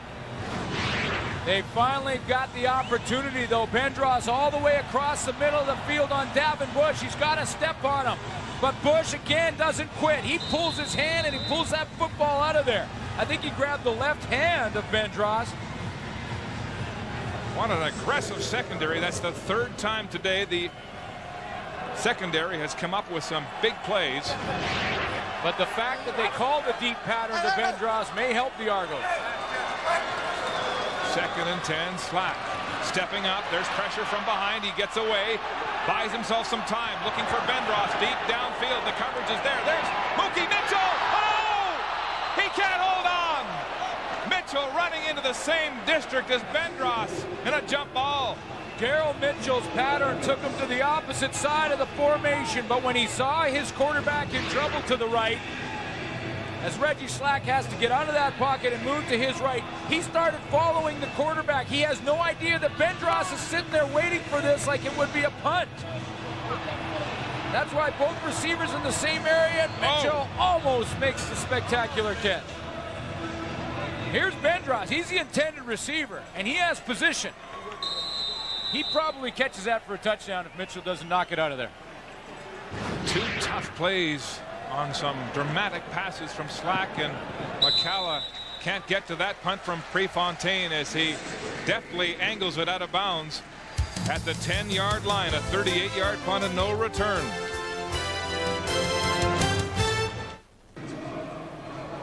Third quarter at Skydome, 12-7 Roughriders. 2 weeks from yesterday, this trophy will be contested here in this building, the Vanier Cup, the CIS Championship. This is Mike McKenna, the event director. You've got a great Final Four. Oh, it's just going to be unbelievable. 4 real good quality teams from across Canada battling it out for the opportunity to compete here at the Skydome for the Vanier Cup.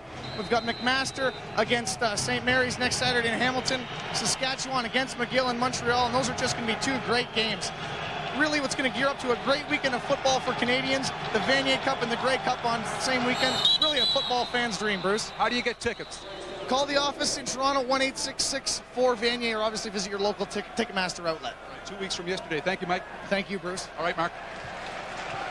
Right, Bruce, that should be an exciting afternoon. Procedure called against Saskatchewan, and they'll move the ball to the 5-yard line as they open this drive. Marcel Belfoy, the offensive line coach for Saskatchewan, has known the excitement of the Vanier Cup as his Ottawa GGs prevailed in the year 2000, and now he's graduated to the CFL.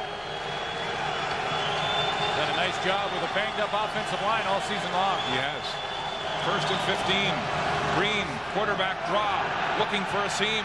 He won't find one. Mike O'Shea, Roger Dunbrack there to wrap him up. Mike O'Shea playing the spy technique on Nealon Green, and basically this is Bond, James Bond, because he's just got to spy on Green and not move. If Green moves to the left, you move with him. Green moves to the right, you go with him. Green gets a hot dog, you get the mustard. And that's exactly what Mike O'Shea did. Tracked him down. There's Rich Stubler playing hurt. He has pneumonia and flew in from Georgetown, Texas, as he has been on a weekly basis, to be a second set of eyes as a defensive spotter, but in effect he's calling a lot of defensive plays for this Argo defense. Coming to the team after Gary Echeverry was released 6 weeks to go in the season. And Maxey again with a big play, and the Argo defense rising up here, limiting the game to 3 and forcing Saskatchewan to punt from its own end zone. Well, and what Danny Barrett may decide to do after the big play by that Argo defensive line is to give up 2 points here, because Paul McCallum's going to be so deep in his end zone that this is automatic field position for the Argos. There's McCallum way back in here. I mean, McCallum over 10 yards deep in his end zone. This is an automatic 3-point opportunity, so Danny Barrett likely give up 2, get the field position back. And now it's a 3-point game. 11 men will rush. No, he won't. He'll drop it off as Cody is pushed back. He had to go back 15 yards inside his own 50. Gets a seam. Matt Cody full speed. Oh, and he's tackled quickly. Simon Buffo with a big tackle. And a punt cover for Saskatchewan. Mark, I don't know. I mean, I would never sit and second guess a coach. You are that deep in the end zone. Now, Cody, they got a good kick, but Cody got the return. He almost out-kicked his coverage with that big punt. Cody gets the return, and now you're basically in Noel Prefontaine's range for 3 points automatically without moving the ball at all. You give up 2 and punt the football, you save that extra point, and in a game this close, that 1 point could be the difference.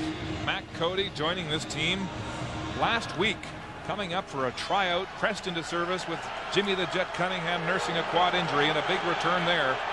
Tremendous field position for the Argos.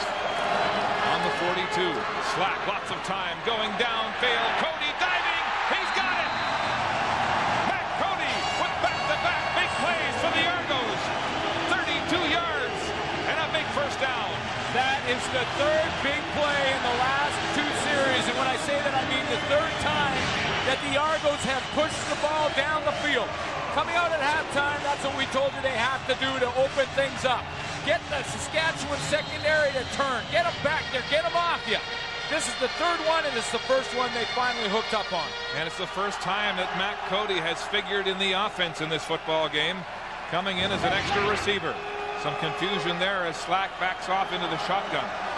First down, Argos at the 10. Slack, draw, running hard, but he was clipped as he crossed the line of scrimmage. His gain will be limited to 4. Now that safety option is looking like possibility that should have been the option for Danny Barrett, because now with the Argos knocking on the door, they're looking at not just giving up the 3, but a possibility at 7. Second down, Argos, and goal to go from the 6-yard line as Barrett looks on nervously after deciding to punt from his end zone, trading field position with the Argos. Slack to pass to the end zone, incomplete, and there's a flag on the play. McCalla was all over Andre Talbot again. The Argos wanted to try and run a rub play to have Mike Morreale run to the corner of the end zone and influence Ladolfius McCalla. He wasn't, but he played it so aggressively that he was all over the back of Talbot. Number 1, first down. Comes to the right of your screen. Morreale is the deep pattern. He's to try and get a little bit of a rub on McCalla. He plays it aggressively, comes underneath, and he is just manhandling it. Andre Talbot into the middle, and the flag flies. Oh, it's a crucial penalty. It's first and goal, Argos from the 1-yard line. Pinball, watching from the sidelines. Slack to Drummond. Oh, I don't know. Oh, he hit hard right at the line of scrimmage and driven back. Oh, what a surge from that Saskatchewan defense. Robert Drummond has to rearrange the headgear because that defense hit the line of scrimmage. Coming downhill, Shante Peoples was in the middle of it, and Reggie Hunt over the top, and they turn him back. Reggie Hunt leading the assault there as Barrett works his gum on the sidelines. It's second and goal from the 1, Argos. Slack up behind Chad Folk. Will go back to the veteran Robert Drummond. Touchdown, Argos! They don't like the call. Saskatchewan doesn't like it.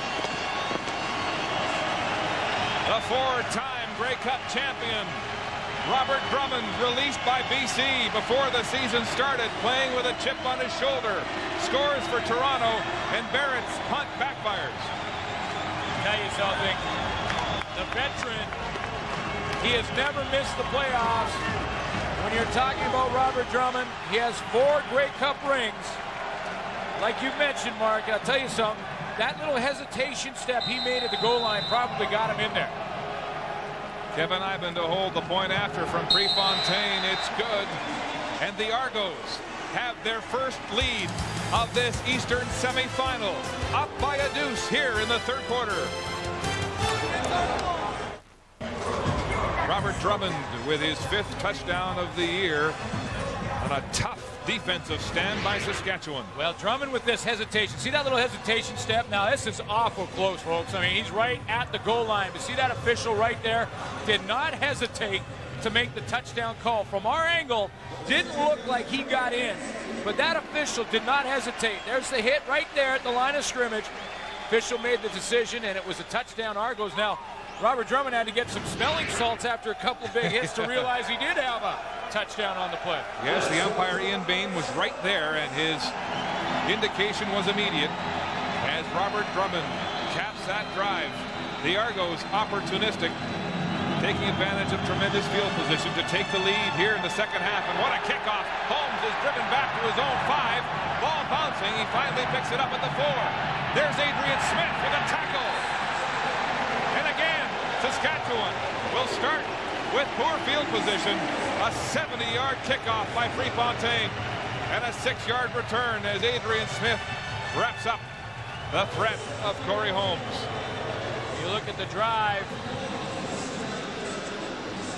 for the Toronto Argonauts. As soon as Reggie Slack made the decision to push the ball down the field, it has opened things up. Interference call there, and then the hesitation step from Robert Drummond and gets in just. Tell you what, this crowd has jumped into this football game. Pinball Clements with a clever reverse punt return for a touchdown. Livingston to gain some momentum just before the half. And now they have the lead. Cedric Shaw bulldozing his way through the heart of that Argo defense. He'll have 3. You want to talk about a momentum and why this crowd is now in the football game? The return from Livingston to lead into halftime. Now the defense is pumped up in the second half, and Nealon Green has started to struggle with that football in the second half. And there's his hit chart. Completions mostly to the left side of the formation, and that's where Derek Armstrong has lined up more times than not. And really good on one deep ball. So he's got to stretch the defense too, but they're in tough field position, and that makes it more conservative in terms of play selection. The hitch pass again to Holmes. He's got lots of room to build up speed. Clifford Ivory makes the tackle as Holmes crashes across the 21-yard line with a 10-yard gain and a first down. Yeah, and at this point in the game, even though this is the first Argo lead, Saskatchewan doesn't need to stray from the game plan all that much. I mean, this was in the game plan from the get-go. This is one of the plays they had in the first series, to swing it out there to Corey Holmes, let him pick up first down. Nothing will take away the momentum from the Argos more than a consistent, solid drive from Saskatchewan right now. Holmes with balance on the ground and through the air for Saskatchewan. Another hitch pass here. Screen, and it's Rocky Henry galloping, and good first down production by Saskatchewan. Gain will be about 8 yards. Well, when Robert Drummond found that end zone, this Argo defense came on the field like they were lined up on the field almost before the kickoff return was complete. That's how pumped up they were. Now a couple of first downs starts to take a little bit of the wind out of the sails of the defense. Now it's just another series from Artavius Houston and Michael O'Shea and the rest of the guys up front. A long, consistent, solid drive can take that momentum back, even if you don't get points. And Pinball doesn't want this veteran defense on the field for long periods of time. Zarka up the gut on 2nd and 1. Don't forget, this young Saskatchewan offense can wear out a veteran defense. And that's why Danny Baird makes a decision right there to go with Chris Zarka. This is a waste down for the Riders. They've got a chance if they want to take a gamble deep, but they don't. They go to Chris Zarka. Pound it up in there, get that first down. Let's slow the pace of the football game. I'm sure that's what Danny Baird is feeling like right now. He's got to take some momentum. Those guys are playing on the other side of the ball with a lot of enthusiasm right now. So the Riders, trying to grind their way out of bad field position, have another first down. Double tight end formation. Play action. Green rolling right, pointing, directing traffic, and he's rocked. Joe Montford's there to stiffen him, and then Martavius Houston came in to finish him off. Now the Argo defense have Saskatchewan in the position that they like to be in, and that's 2nd and long. This is a defense in Toronto that is #1 in the CFL in the regular season in interceptions. They love to make the big play. You get in 2nd and long on a defensive situation, you have a chance to send a little pressure from the linebacking corps and create that big turnover in your secondary, and that's where Joe Montford comes in. Joe Montford prowling that line of scrimmage with renewed vigor since this defense has been changed up under Rick Stubler. Green, flat-footed, waiting. Look at the time. 5 steamboats, 6. Now he'll bail, throwing. It's complete to Brian Roberson, but he's going nowhere. Michael Fletcher with the stop for the Argos. 9 defenders dropped out of there. The Argos showed blitz on the line of scrimmage, and everybody else dropped back other than 3-man pressure. When everyone dropped back into that zone, you had 9 zones covered on the field.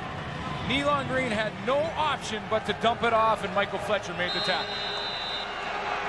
So McCallum will punt from the 20, angling this one to the near sideline. Bouncing, Livingston on one hop. Gets the seam and some speed. Livingston breaking a tackle. And he's finally gang tackled as he crosses the Saskatchewan 50-yard line. So the Argos will start again with good field position with a 2-point lead. with the call. Looking forward to that, but there's still plenty of football left to go here in the Eastern semifinal as Slack goes back to work, starting on the Saskatchewan 47. And again, field position in this quarter has favored the Argos. Saskatchewan showing blitz flags all over the field, but it might be an Argo procedure here. But you look at that last fawn, that's a 43-yard difference in field position in favor of the Argos in this second half. In the first half, that was dominated by the Saskatchewan Roughriders. They were winning the field position battle, and they were ahead in the scoreboard. This is a game of real estate. Offside, Saskatchewan, number 92, still first down. Not just yards, but feet and inches. And right now, the Argos have the advantage. Sheldon, the pass to 52. Reggie Hunt also making contact. Yeah, he was trying to time his blitz as he hit the line of scrimmage, and the timing was off. So, talk about field position. Move the ball 5 yards further, closer to the end zone, and it's 1st and 5, Toronto. From the 42. Slack, play action. Mitchell. And Walker wraps him up immediately. The game will be 4. But you see how Jabir Walker had to play off now. Demetrius Bendros goes deep a couple of times. Matt Cody catches a deep one in the seam. And now every one of those defenders, including Walker, they back off by 2 or 3 yards to give Mitchell that little out pattern. You know, and he's only a yard short, but that gives room to the receivers to catch the ball underneath a little bit when you push them deep. So it's 2nd down, 1 to go. Argos moving the ball again. High formation backfield. It's the option, and Reggie Slack calls his own number for an Argo first down. This Argo offense, 6 weeks ago, Paul Masadi came down from his GM booth. Pinball came down from the president's office, and they went and looked at some old film from 96, 97 when they won Grey Cups with Doug Flutie, and they brought some of those plays back into their lineup. That really wasn't part of that situation in those days, but that triple option is always a threat. It certainly is, and the way they beat Saskatchewan here in the regular season, part of the game plan. You don't have to take everything out. They looked at 97. They decided some of the good things they did and put that into the game plan. First down, Slack, time. He'll outlet the pass to Demetrius Bendros, and he's knocked out of bounds by Davin Bush for a gain of 6 on the play. So good first down production as the gun sounds to end the third quarter. The Argos marching with 15 minutes to go and a 2-point lead over Saskatchewan in the Eastern semifinal.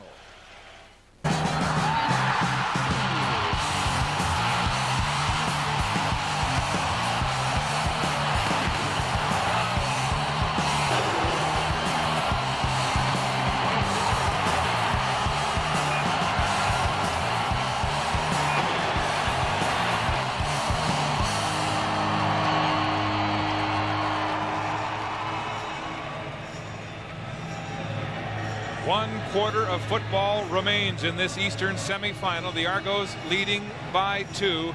And the offense came alive, Glenn, in the third quarter, and the defense rose up. Toronto Argonauts starting to push the football deep. Now have 123 yards passing the football. That is way ahead of what they had after 2 quarters of play. So they're starting to move the ball down the field. That opens up some underneath stuff for them. Pretty much abandon the running game. The defense did not allow Saskatchewan a single point as Slack rolls left. He'll run. The big quarterback, just plowed his way out of bounds, running over Reggie Hunt. You see how powerful Reggie Slack is. Danny Barrett said it to us yesterday when we met with the head coach. He said, you know, you can't underestimate the power of the quarterback position from Reggie Slack. He is a big, strong man at 6'2", 220. And Reggie Hunt can tell you, if you have any questions about it, just ask number 9. Well, he put a lick on the linebacker who's still feeling it. Reggie Hunt, Mark, had 89 tackles in the season. That's right. He knows how to dish it out, and he took one there, and there's an injured Saskatchewan player. It looks like Shade Peoples is down again for the 3rd time. Yeah, and now this is a chance for Saskatchewan to regroup. So Ivan Guthrie, the trainer, working on the left leg of Shade Peoples. Pinball Clemens with some last-minute instructions for his quarterback, Reggie Slack. He was telling us not only does he like Slack's leadership and poise, but his toughness. Now talk about being able to dish shots out like that. He can take it too. Pinball was telling me yesterday that he's seen the x-rays of Reggie Slack's knees. He said they're the knees of a grandpa. They're arthritic. He said his knees were shot 5 years ago, but he's taken care of his body. He's worked on his muscle strength, and he was running marathons during the 2.5 years he was out of football. And the players know that. You know, the players on offense especially, but across the board, they look at the quarterback. I mean, that's the leadership position. That's the position that you have to have a strong guy at. And they look at the guy, he's got the bad thumb. He plays with that. Doesn't bother him one bit. He's got the sore knees. Doesn't bother him one bit. And he's out there directing the offense. It goes a long way through the rest of the team. Playing with bone on the knees and a broken thumb in his passing hand. Slack in the shotgun, stepping up, looking down the middle for Daryl Mitchell. It's incomplete. Eddie Davis was step for step in coverage for Saskatchewan. Reggie Slack will regroup after looking for the major. This man has been through a lot of wars this year, twice forced out with hamstring problems. You mentioned the knees. He's had hamstring troubles this year. Scored that touchdown just after breaking his thumb on Thanksgiving against Hamilton. 2 weeks later, he was back and leading that comeback against Calgary last week to get the Argos into the playoffs. 2nd and 10, Toronto. Slack complete to Andre Talbot. Talbot turns inside, tries to break the tackle. Javier Walker wraps him up short of the first down, and that Saskatchewan secondary takes the Argos helmet right off after a gain of 3. Talbot has really been manhandled by the secondary in this game. But he's taken some big hits, but to his credit, he's got up every single time and is still trying to scrap and fight for that extra yard. Now he needed 10 for the first down, so no Prefontaine will come on the field, but you got to give the young guy credit. Andre Talbot, just 2 years in the league, playing some pretty tough football right now. Pinball loves his work ethic, the sophomore out of Wilfrid Laurier University, and so a field goal attempt for Noel Prefontaine from the 27-yard line. Ball is down, kicked, and good. Prefontaine from the 27 opens a 5-point Argo lead. Experience favoring these men, the Argos, 2 playoff performers who have carved themselves a 5-point lead as we recap the scoring so far in this Eastern semifinal. Eric Armstrong on his 3rd attempt gets in the end zone, gets Saskatchewan Roughriders a lead, but just before the half, Livingston with the reverse. He went the distance. 76 yards for his 2nd punt return, touchdown of the year. How will the less experienced Saskatchewan Roughriders react under pressure? Rocky Henry, the intended receiver, incomplete. Well, that's just it, Mark. You know, when we talked to Richie Hall yesterday, the defensive coordinator, he talked about, as a coach, wanting to put his team, there he is right there, in a position that in the 4th quarter, they are close enough on the scoreboard to win the game. That defense has given up some plays, but they are in that position. Now it's up to Nealon Green. And he's having a tremendous afternoon. The football. 13 minutes to go in regulation time. Saskatchewan has been at its best in the 4th quarter. Green looking deep downfield, wide open. Brian Roberson, and he's overthrown. Green wanted a penalty. He thought Roberson got held up on the right side of the formation. The Argos were going with the straight blitz, so Nealon Green knew one thing. He's got man-to-man across the board, and he has no one in the middle of the field. So that's where he wants to try and get the football. Now, can Roberson get to the middle and meet the ball? He got tied up at the line of scrimmage or just passed it and couldn't get there. Oh, a great call from the bench from Danny Barrett. Incomplete, and Saskatchewan punts. Cody can't get there as the ball bounces out of bounds at the Toronto 31-yard line. A 44-yard punt and no return for Toronto. Reggie Slack going over the game plan with Bob Morin, who moved down at midseason from the press box, and Bill Dobson, who was on the sidelines, moved back up. Pinball Clemens explaining the change, that Morin sticks closer to the game plan. And he wants the quarterbacks to stick closer to the game plan. You know, sometimes the quarterbacks can stray, and that's even the most veteran of quarterbacks start getting locked in on certain ideas. But right now, the Argos in the second half have managed the entire offense a lot better than they did in the first. Slack has already doubled his first half numbers in passing. It's complete. Daryl Mitchell in the crossing pattern at full speed, and a Toronto first down. The Argos' leading receiver, those pass reception numbers add up to the rest of the entire receiving corps. And that's, you can basically, this is one of the toughest plays to cover, the Saskatchewan Roughriders in a zone defense. So Mitchell just runs from man to the next man in that zone, and he just has to find that little hole to catch the football and then pick up the yards on his own. How many times have we seen Doug Flutie hook up with Mitchell on the same play? 13-yard gain for Mookie and a first down Toronto. There's the option handoff to another former Grey Cup champion in double blue, Robert Drummond, up the gut. The gain will be 4 yards.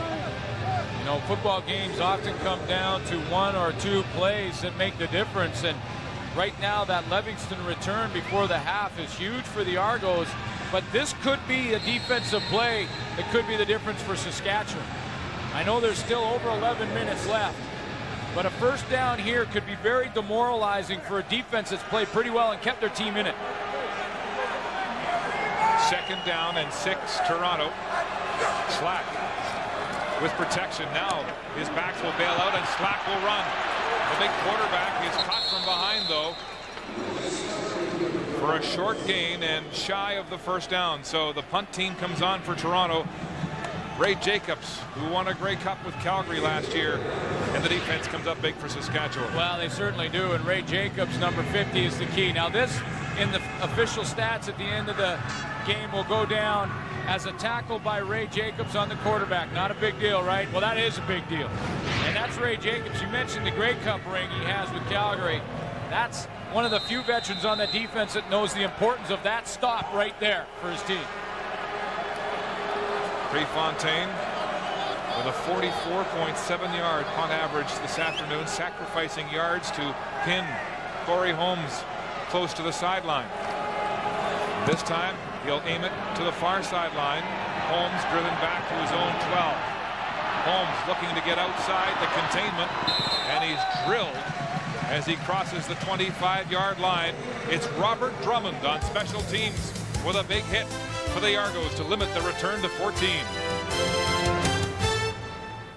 Leading by 5 in the fourth quarter in an Eastern semi that has been rocked by a hit parade. Big shots from that diminutive secondary of Saskatchewan. Well, it's been a hard-hitting affair from start to finish.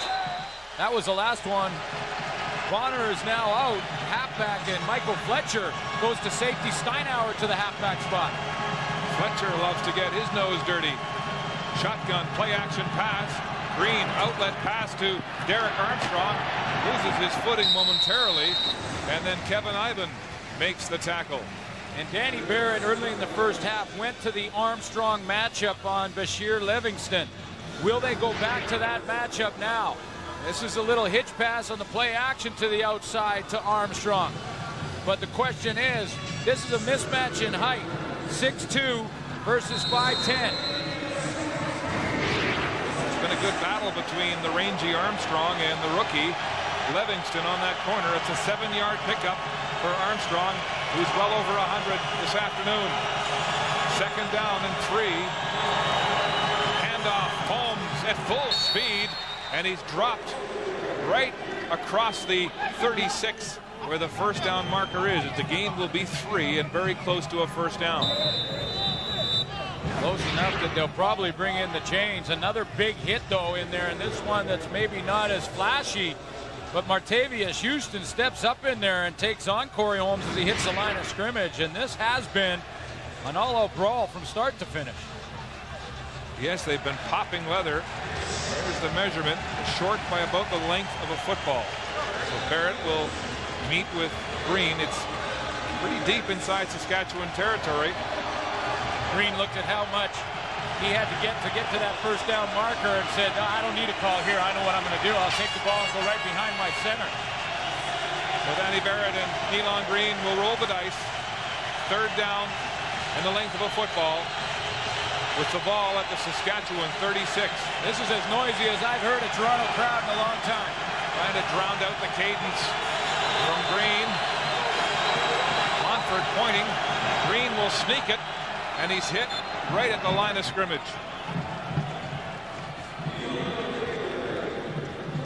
The Argos had all hands on deck there, but it looks like he might have it. Yes, they're moving the chains. Talking to some of the Argo players about the game last week that got them into the playoffs, and they said they had a crowd of about 20,000 attendance up here in the Sky Dome, and they said that that was about as noisy as they've heard the crowd in a long time. They were on their feet, and they're that 13th man right now for the Toronto Argonauts as well. Well, the announced attendance this afternoon, 23,124, one of the biggest crowds of the year here at the Sky Dome. 3,000 better than the sellouts they celebrate in Montreal. Pitch out. Cedric Shaw trying to get outside. He stops and is drilled. It's Michael Fletcher and Joe Montford with the tackle. Well, here as we talked about the four horsemen and how they have been the key for the Saskatchewan Roughriders. Corey Holmes, 32 yards rushing, 4 carries, 69 from Cedric Shaw. They're really getting it done. They're starting to move the football. They've controlled that line of scrimmage from start to finish. It's been a couple of big plays from the Argos that have grabbed the momentum in the second half, and they've hung on to it. Again, the crowd rising up. 2nd and 10. Saskatchewan. Flags are down in the secondary, and the play is whistled dead. Barely even hear the whistle. The crowd was that loud, and time count violation. The call. That's the 13th man. Right there. You get Nealon Green out over the line, and the crowd is so loud he can't audible. Time count violation. Saskatchewan, number 15, still 2nd down. That's how important the fans are when they come and support the team, because you get them out there and Nealon Green can't make the audible. He takes too much time, and it costs Saskatchewan 5 yards. Well, it's nice to see an atmosphere, a theater here at the Sky Dome. The big crowd, again, raising the decibel level. 2nd and 15, Saskatchewan. Green shouting, gets the ball away. Oh boy. Pressure, it's a screen pass to Chris Zarka, but there's Montford right there to make the tackle. It is tough to complete a screen and have success with it on Joe Montford's size. He's just too quick. I mean, Joe Montford can get involved in the pass rush on Zarka. Realize Zarka's the key receiver, uses football sense, get out there, and is so quick to make the tackle that, you know, it's almost impossible to complete a screen pass with success on Montford's side. Well, Big Joe, the sack master, showing another dimension, his ability to get outside. Again, with 72 tackles this year, he was 10th in the CFL in tackles. Frustrated in the first half of the season. He only had 3 sacks at Labor Day. But his game has come on here late. High snap, McCallum gets it away. Wow, that might be his best of the day. Matt Cody backs to his own 27, and he won't go nowhere. Terrence Melton makes the tackle for Saskatchewan. No return on a 48-yard punt. Faithful have come out in large numbers here this afternoon, and they have been vocal.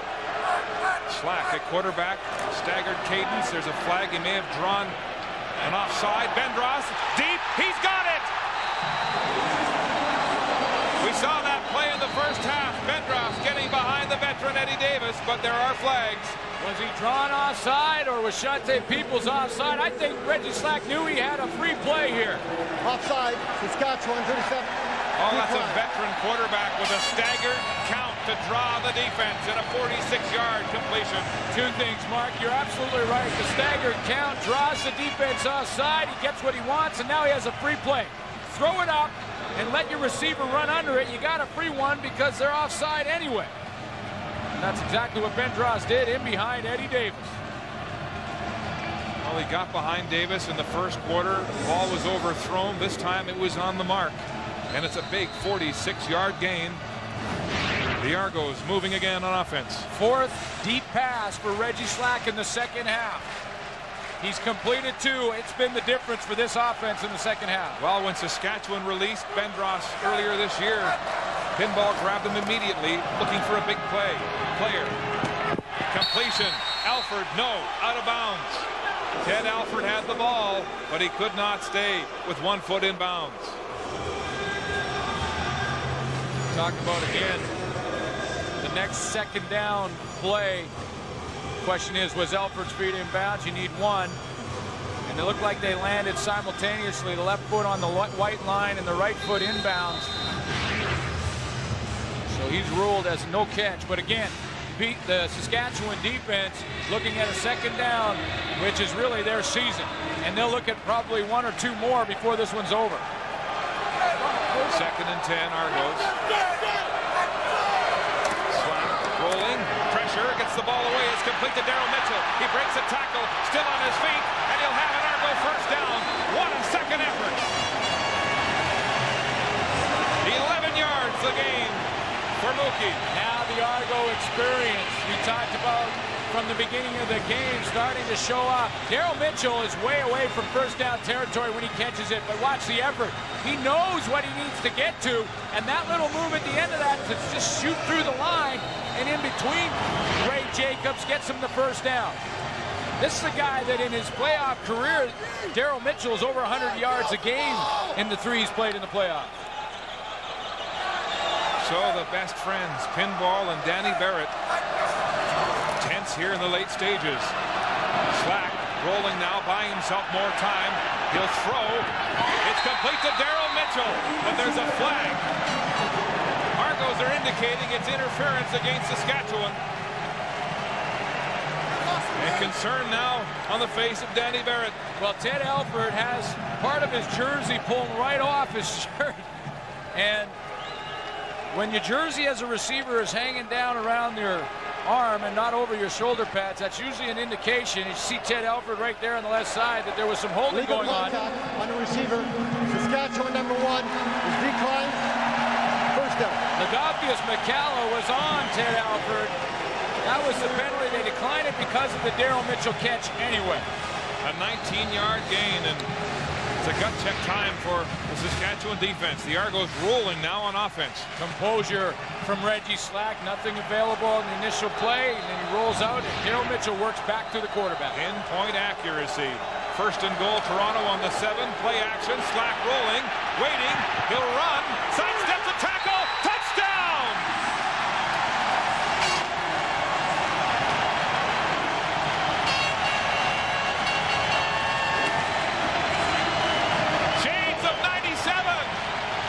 Reggie Slack scores for Toronto.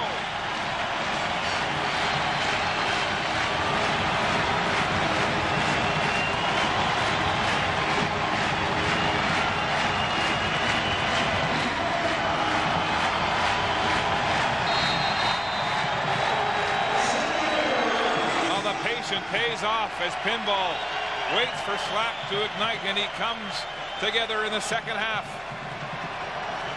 Unable to score anything in the first half on offense. The Argo pivot has charged up this offense here. And a big touchdown and a 24-12 lead. An amazing run from Slack. I'll show you why. Reggie Hunt, number 9, and Ray Jacobs, 50, are 2-on-1 to the outside, but Jacobs doesn't know Hunt is farther outside than he is. So he overruns the play. Reggie Slack uses the momentum of the defender, cuts back in, and gets himself in that end zone. Good fake, too, to Sean Daniels up the middle. They'll hold those backers for a second. And the Pinball is electric again. And now the Saskatchewan Roughriders have to take the reins of the 4 horsemen and just throw them around the log, because the running game has really got to disappear. 4:21 left now. Danny Barrett has got to put the ball in the air. He's got to get Nealon Green outside of the pocket. It's desperation time for Saskatchewan. They controlled the first half of this football game, and it fell apart after the Livingston return. They have not looked back, the Argos, since then. A 12-0 Saskatchewan lead has evaporated. And the experienced Argos have taken advantage of their moments here in the second half. Corey Holmes got some magic up his sleeve on special teams as Prefontaine kicks off for Toronto. Holmes will let the ball go to Nikiasen, and he scrambles his way to the 35. Orlando Bowen makes the tackle for Toronto. An 18-yard return. Another well-executed drive by Reggie Slack. Went deep with the football. That gets things going with Bendros on the waist down when Saskatchewan was offside. That opens up the underneath stuff and a crucial first down from Daryl Mitchell. A beautiful throw on the run just to the sideline to Mitchell, and then the quarterback calls his own number for the touchdown from 7 yards out. Yes. Of course, you're excited on the sideline if you're the Toronto Argonauts, but there's a lot of football to be played with 4 minutes to go. It's not over yet. Green in the shotgun, gets it away. Holmes across the middle, breaks a tackle from Houston, still on his feet, finally dropped by Michael Fletcher, about 2 yards shy of the first down. But you look at these Saskatchewan Roughriders, a young football team, just 52-man games, and you look in their eyes. In the first half right now, first half they were playing with confidence. They didn't really have anything to worry about. It was another game. In the second half, they struggled offensively, punting the football every time. Now there's doubt in those eyes. That Argo defense held Calgary to a field goal in the second half last week. So far, they've held Saskatchewan scoreless. Armstrong with the catch and a first down, and he's driven out of bounds emphatically by Clifford Ivory after the 8-yard pickup, and there's some trash talk and some bad blood after that one. Elon Green, you mentioned, Mark said yesterday that it's the big games, it's the playoff games that you've got to win before you can actually make your mark as a quarterback. I think Danny McManus actually mentioned it as well, and he's certainly won enough big games in his career. Elon Green has an opportunity. Now the clock is his worst enemy. He's going to call the plays the rest of the way on the line of scrimmage. Green has not been a factor on the ground, rushing for only 17 yards. Now he needs his passing arm to come through. Down by 12. With all the noise, there's movement on the Argos side of the ball, and flags are down. You're thinking 2 scores now for the Saskatchewan Roughriders. And the key may be the first one. Time is whistled out. The 3-minute warning has arrived in the Eastern semifinal. On this young and inexperienced Saskatchewan bench, building a 12-0 lead, and it's all fallen apart. They're down by 12 now with 3:03 to play. Lots of time, though, in the CFL. But does this team have the wherewithal and the confidence to come back? This is such an emotional game, and you ride the roller coaster, and a young football team in Saskatchewan, you can see the doubt in their eyes now. It'll be up to Elon Green to give them a reason to believe with just 3 minutes left. But he has to do it in a hurry. They haven't won a game on the road since the very first week of the season when they beat Ottawa in overtime. And now they have to come back in the Argo house. Green looking. It's complete to Rocky Henry, and Henry is vigorous for the first down. The way I look at it, with the 2 series that Green will have to have, he'll need to score in the next 30-35 seconds to avoid having to go for the onside kick. If they can get the football, score here in about 20 to 35 seconds, they can avoid the onside kick attempt, kick it deep, try to get it 2 and out and get the ball back. But that's really what they're looking at. What a test of his clock management and his poise, and the fact that the signals are coming between him and Danny Barrett. Communication paramount now in the final 3 minutes. There's pressure from Montfort. The ball's away, and it's too high for Chris Darka. Incomplete. On the other hand, the Argos defensively will likely go with the 4-man or even 3-man pressure and try and drop 8 or 9 into coverage. They want to not give up anything deep. The only thing as the Argos defensively you're thinking about now is don't give them 1 strike. If they're going to score on us, make them do it 6 or 7 plays, not 1 strike. Now the clock is our buddy. And that's been the Saskatchewan offense, a ball control, chip away, driven offense. Now they need the big plays if they're going to come back. 2:48 to go in regulation time. Second down and 10. Green with lots of time. Wide side pass. It's complete and then dropped. Jason French is drilled by Bashir Livingston and can't hang on. Livingston just made another play, Mark. He comes up in that zone. Now, whether, though, Livingston is playing zone or man, he is the corner on the wide side of the field, and he's been matched up on Derek Armstrong all game. It's time for Danny Barrett and Nealon Green to decide to go after that matchup one more. Because whether you're in zone or man, it ends up man on Livingston and Armstrong. It's time. They need to go after it. It's third down and 10. Well, they flip-flopped him now. They put Armstrong in the bottom. Saskatchewan with a big gamble here. Pressure. Green escapes. He can't get out of the pocket. Roger Dunbrack tracks him down at the line of scrimmage. And the Argo defense rises up again.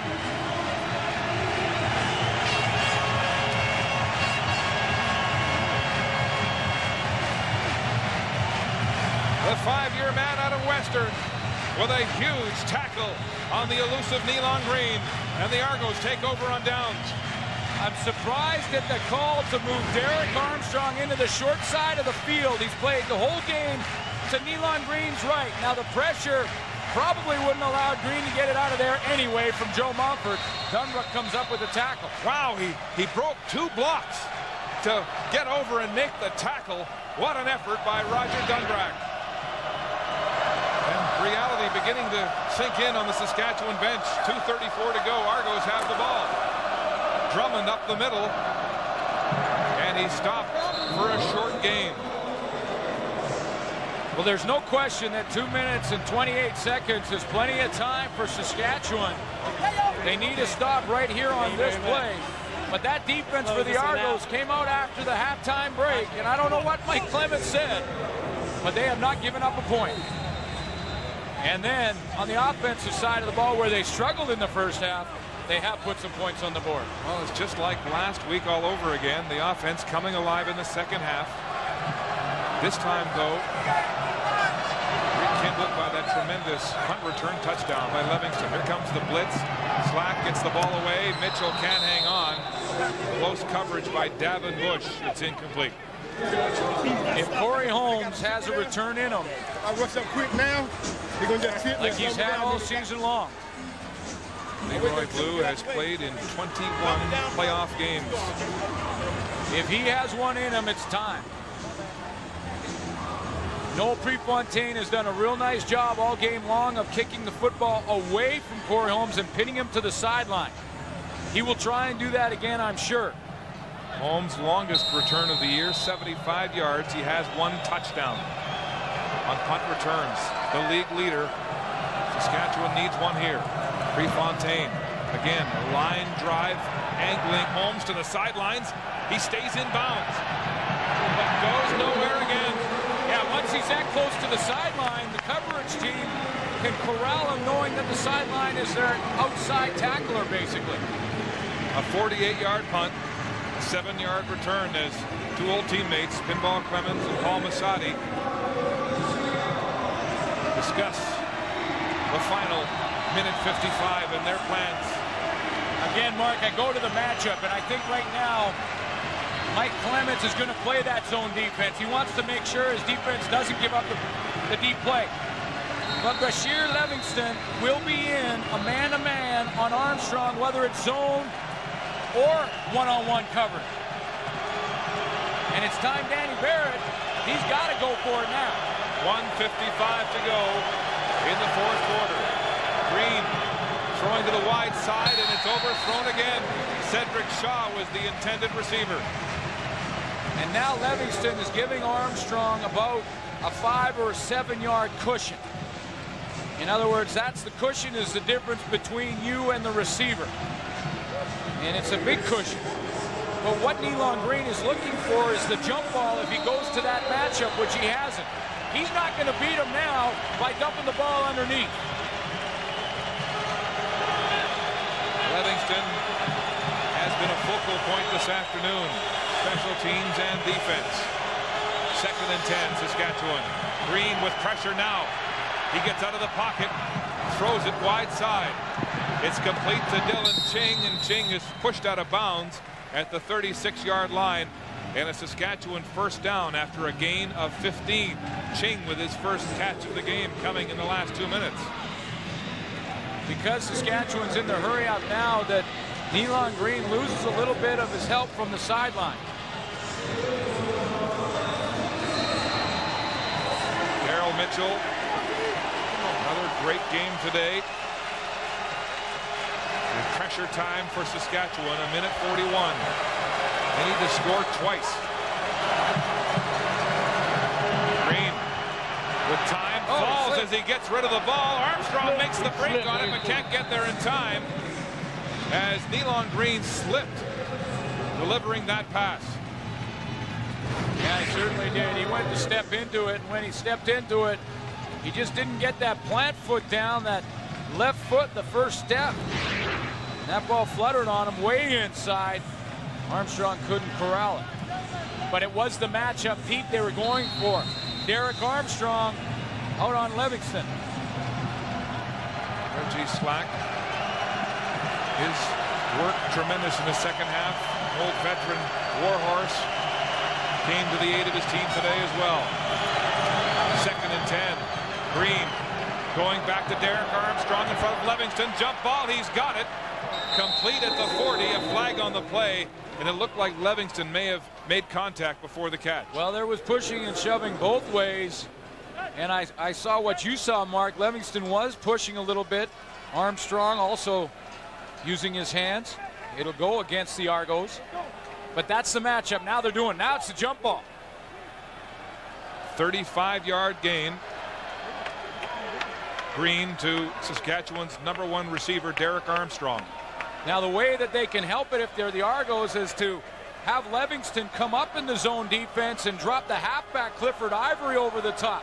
That allows Levingston to get his hands on Derek Armstrong, try and disrupt his momentum, and then have Clifford Ivory. The two are talking it over right now to try and shut down really the big threat for the Saskatchewan Roughriders, and maybe their only hope to get back in it. Forward passenger, Toronto number 2-3. Well, the penalty stopped the clock with 1:23 to go in this football game in regulation time. It is first down Saskatchewan just across the Toronto 40. 1:23 to play as Danny Barrett paces on the Saskatchewan sideline. Saskatchewan with Rocky Henry short side. 4 receivers to the right. Green goes to the end zone deep. Derek Armstrong, some pushing, and it's incomplete. Clifford Ivory came over to support Bashir Levingston. That's exactly what they did. What they got the corner and Levingston to come up and play like a man technique on Armstrong, and then have Clifford Ivory drop back deep in the zone. That's what they were talking about before they broke the huddle. They said, listen, this is the guy they're going to try and come back with. Let's put a couple of players on him. Clifford Ivory over there almost had the interception. So double coverage on Armstrong there. The ball underthrown.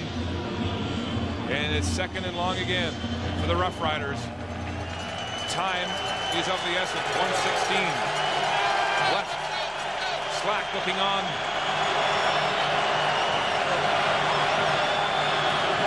Green with time. He'll run out of the pocket. It's incomplete. Rocky Henry, the intended receiver, but Adrian Smith was there. No one gave the Toronto Argonauts much chance. You looked across the board, there were not many of the so-called experts that thought that a guy who's been out of football for a couple of years could bring this team and get him into the Eastern Final. Reggie Slack, after a turbulent 1999, had signed with Montreal, never reported problems on and off the field, and he's come back and rekindled his career. 3rd down, 10. Saskatchewan, last chance. Green, complete to Derek Armstrong, and a first down. keeps hope alive for the Saskatchewan Roughriders. They're going to have to hurry, and no matter what, even if they do get in the end zone now, they've got to go for the onside kick because there's just over a minute to play in the game. It's a 17-yard gain and a first down. But you're right, they've got to score soon and get the ball back. First down at the Argo 22. 4 receivers to the wide side. Nealon Green throwing to the end zone. Livingston, interception, Toronto. Bashir Livingston having a tremendous afternoon. Still going. Cups back behind some blocks. Now Rocky Henry sends him to the turf as he runs time off the clock, and that will seal it.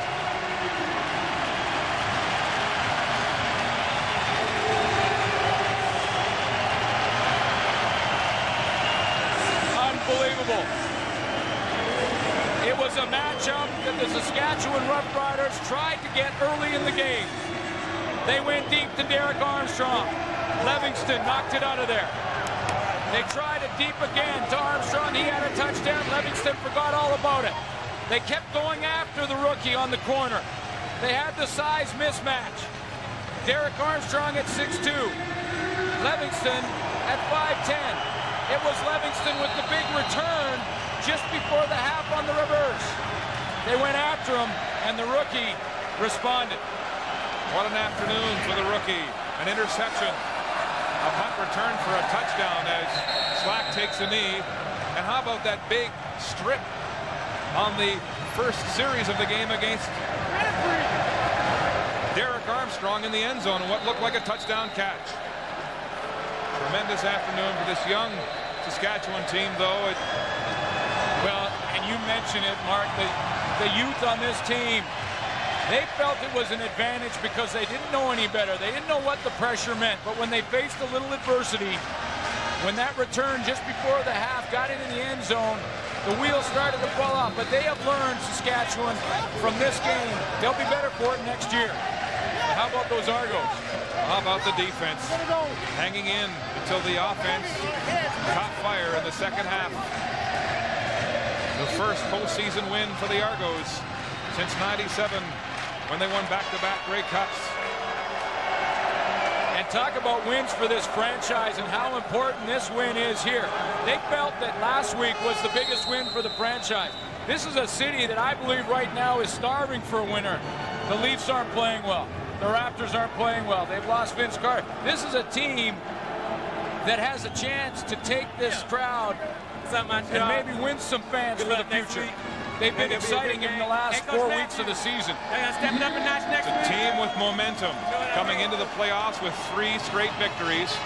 Reggie Slack coming back after 2 hamstring injuries, a broken thumb on his passing hand, and using his poise and leadership and toughness to lead this team now to the Eastern Final. And when you talk of poise, you can see Reggie Slack's demeanor has not changed from the opening kickoff until there. Mike Clemens has believed in him since the last 3 weeks, since they had to win. They've been playing playoff football realistically for the last 3 weeks. Mike Clemens, the man who believed in his veteran quarterback, Sade Peoples, with a great effort today, playing hurt. And there will be people that second-guess some decisions from the Saskatchewan Roughriders. There'll be people that question giving up the safety, Paul McCallum, earlier in the game. But the bottom line is this is a team that really controlled the first half. This is a team that will benefit greatly by the experience they've gained from this playoff game. Remember, there were only 4 starters on the defensive side of the ball in Saskatchewan that had ever played in a playoff game. Right. About the same on the offensive side. They didn't have the experience of Reggie Slack. Well, just remember, 1997, he led that tremendous playoff run, leading Saskatchewan back then. 33-30 over Calgary in the semifinal. 31-30 over Edmonton in the final, only to lose to Toronto in the Grey Cup as Daryl Mitchell takes the snap, trying to run time off the clock. He'll step out of bounds as the clock ticks to 0. The Toronto Argonauts are going to the Eastern Final. Reggie Slack with new life in his career. Daryl Mitchell continues to be their big threat in pinball. Clemens, a hug with one of his best friends, Danny Barrett. His inspiration and spirit has motivated this team. The experts said the Argos couldn't do it. But when you make it personal,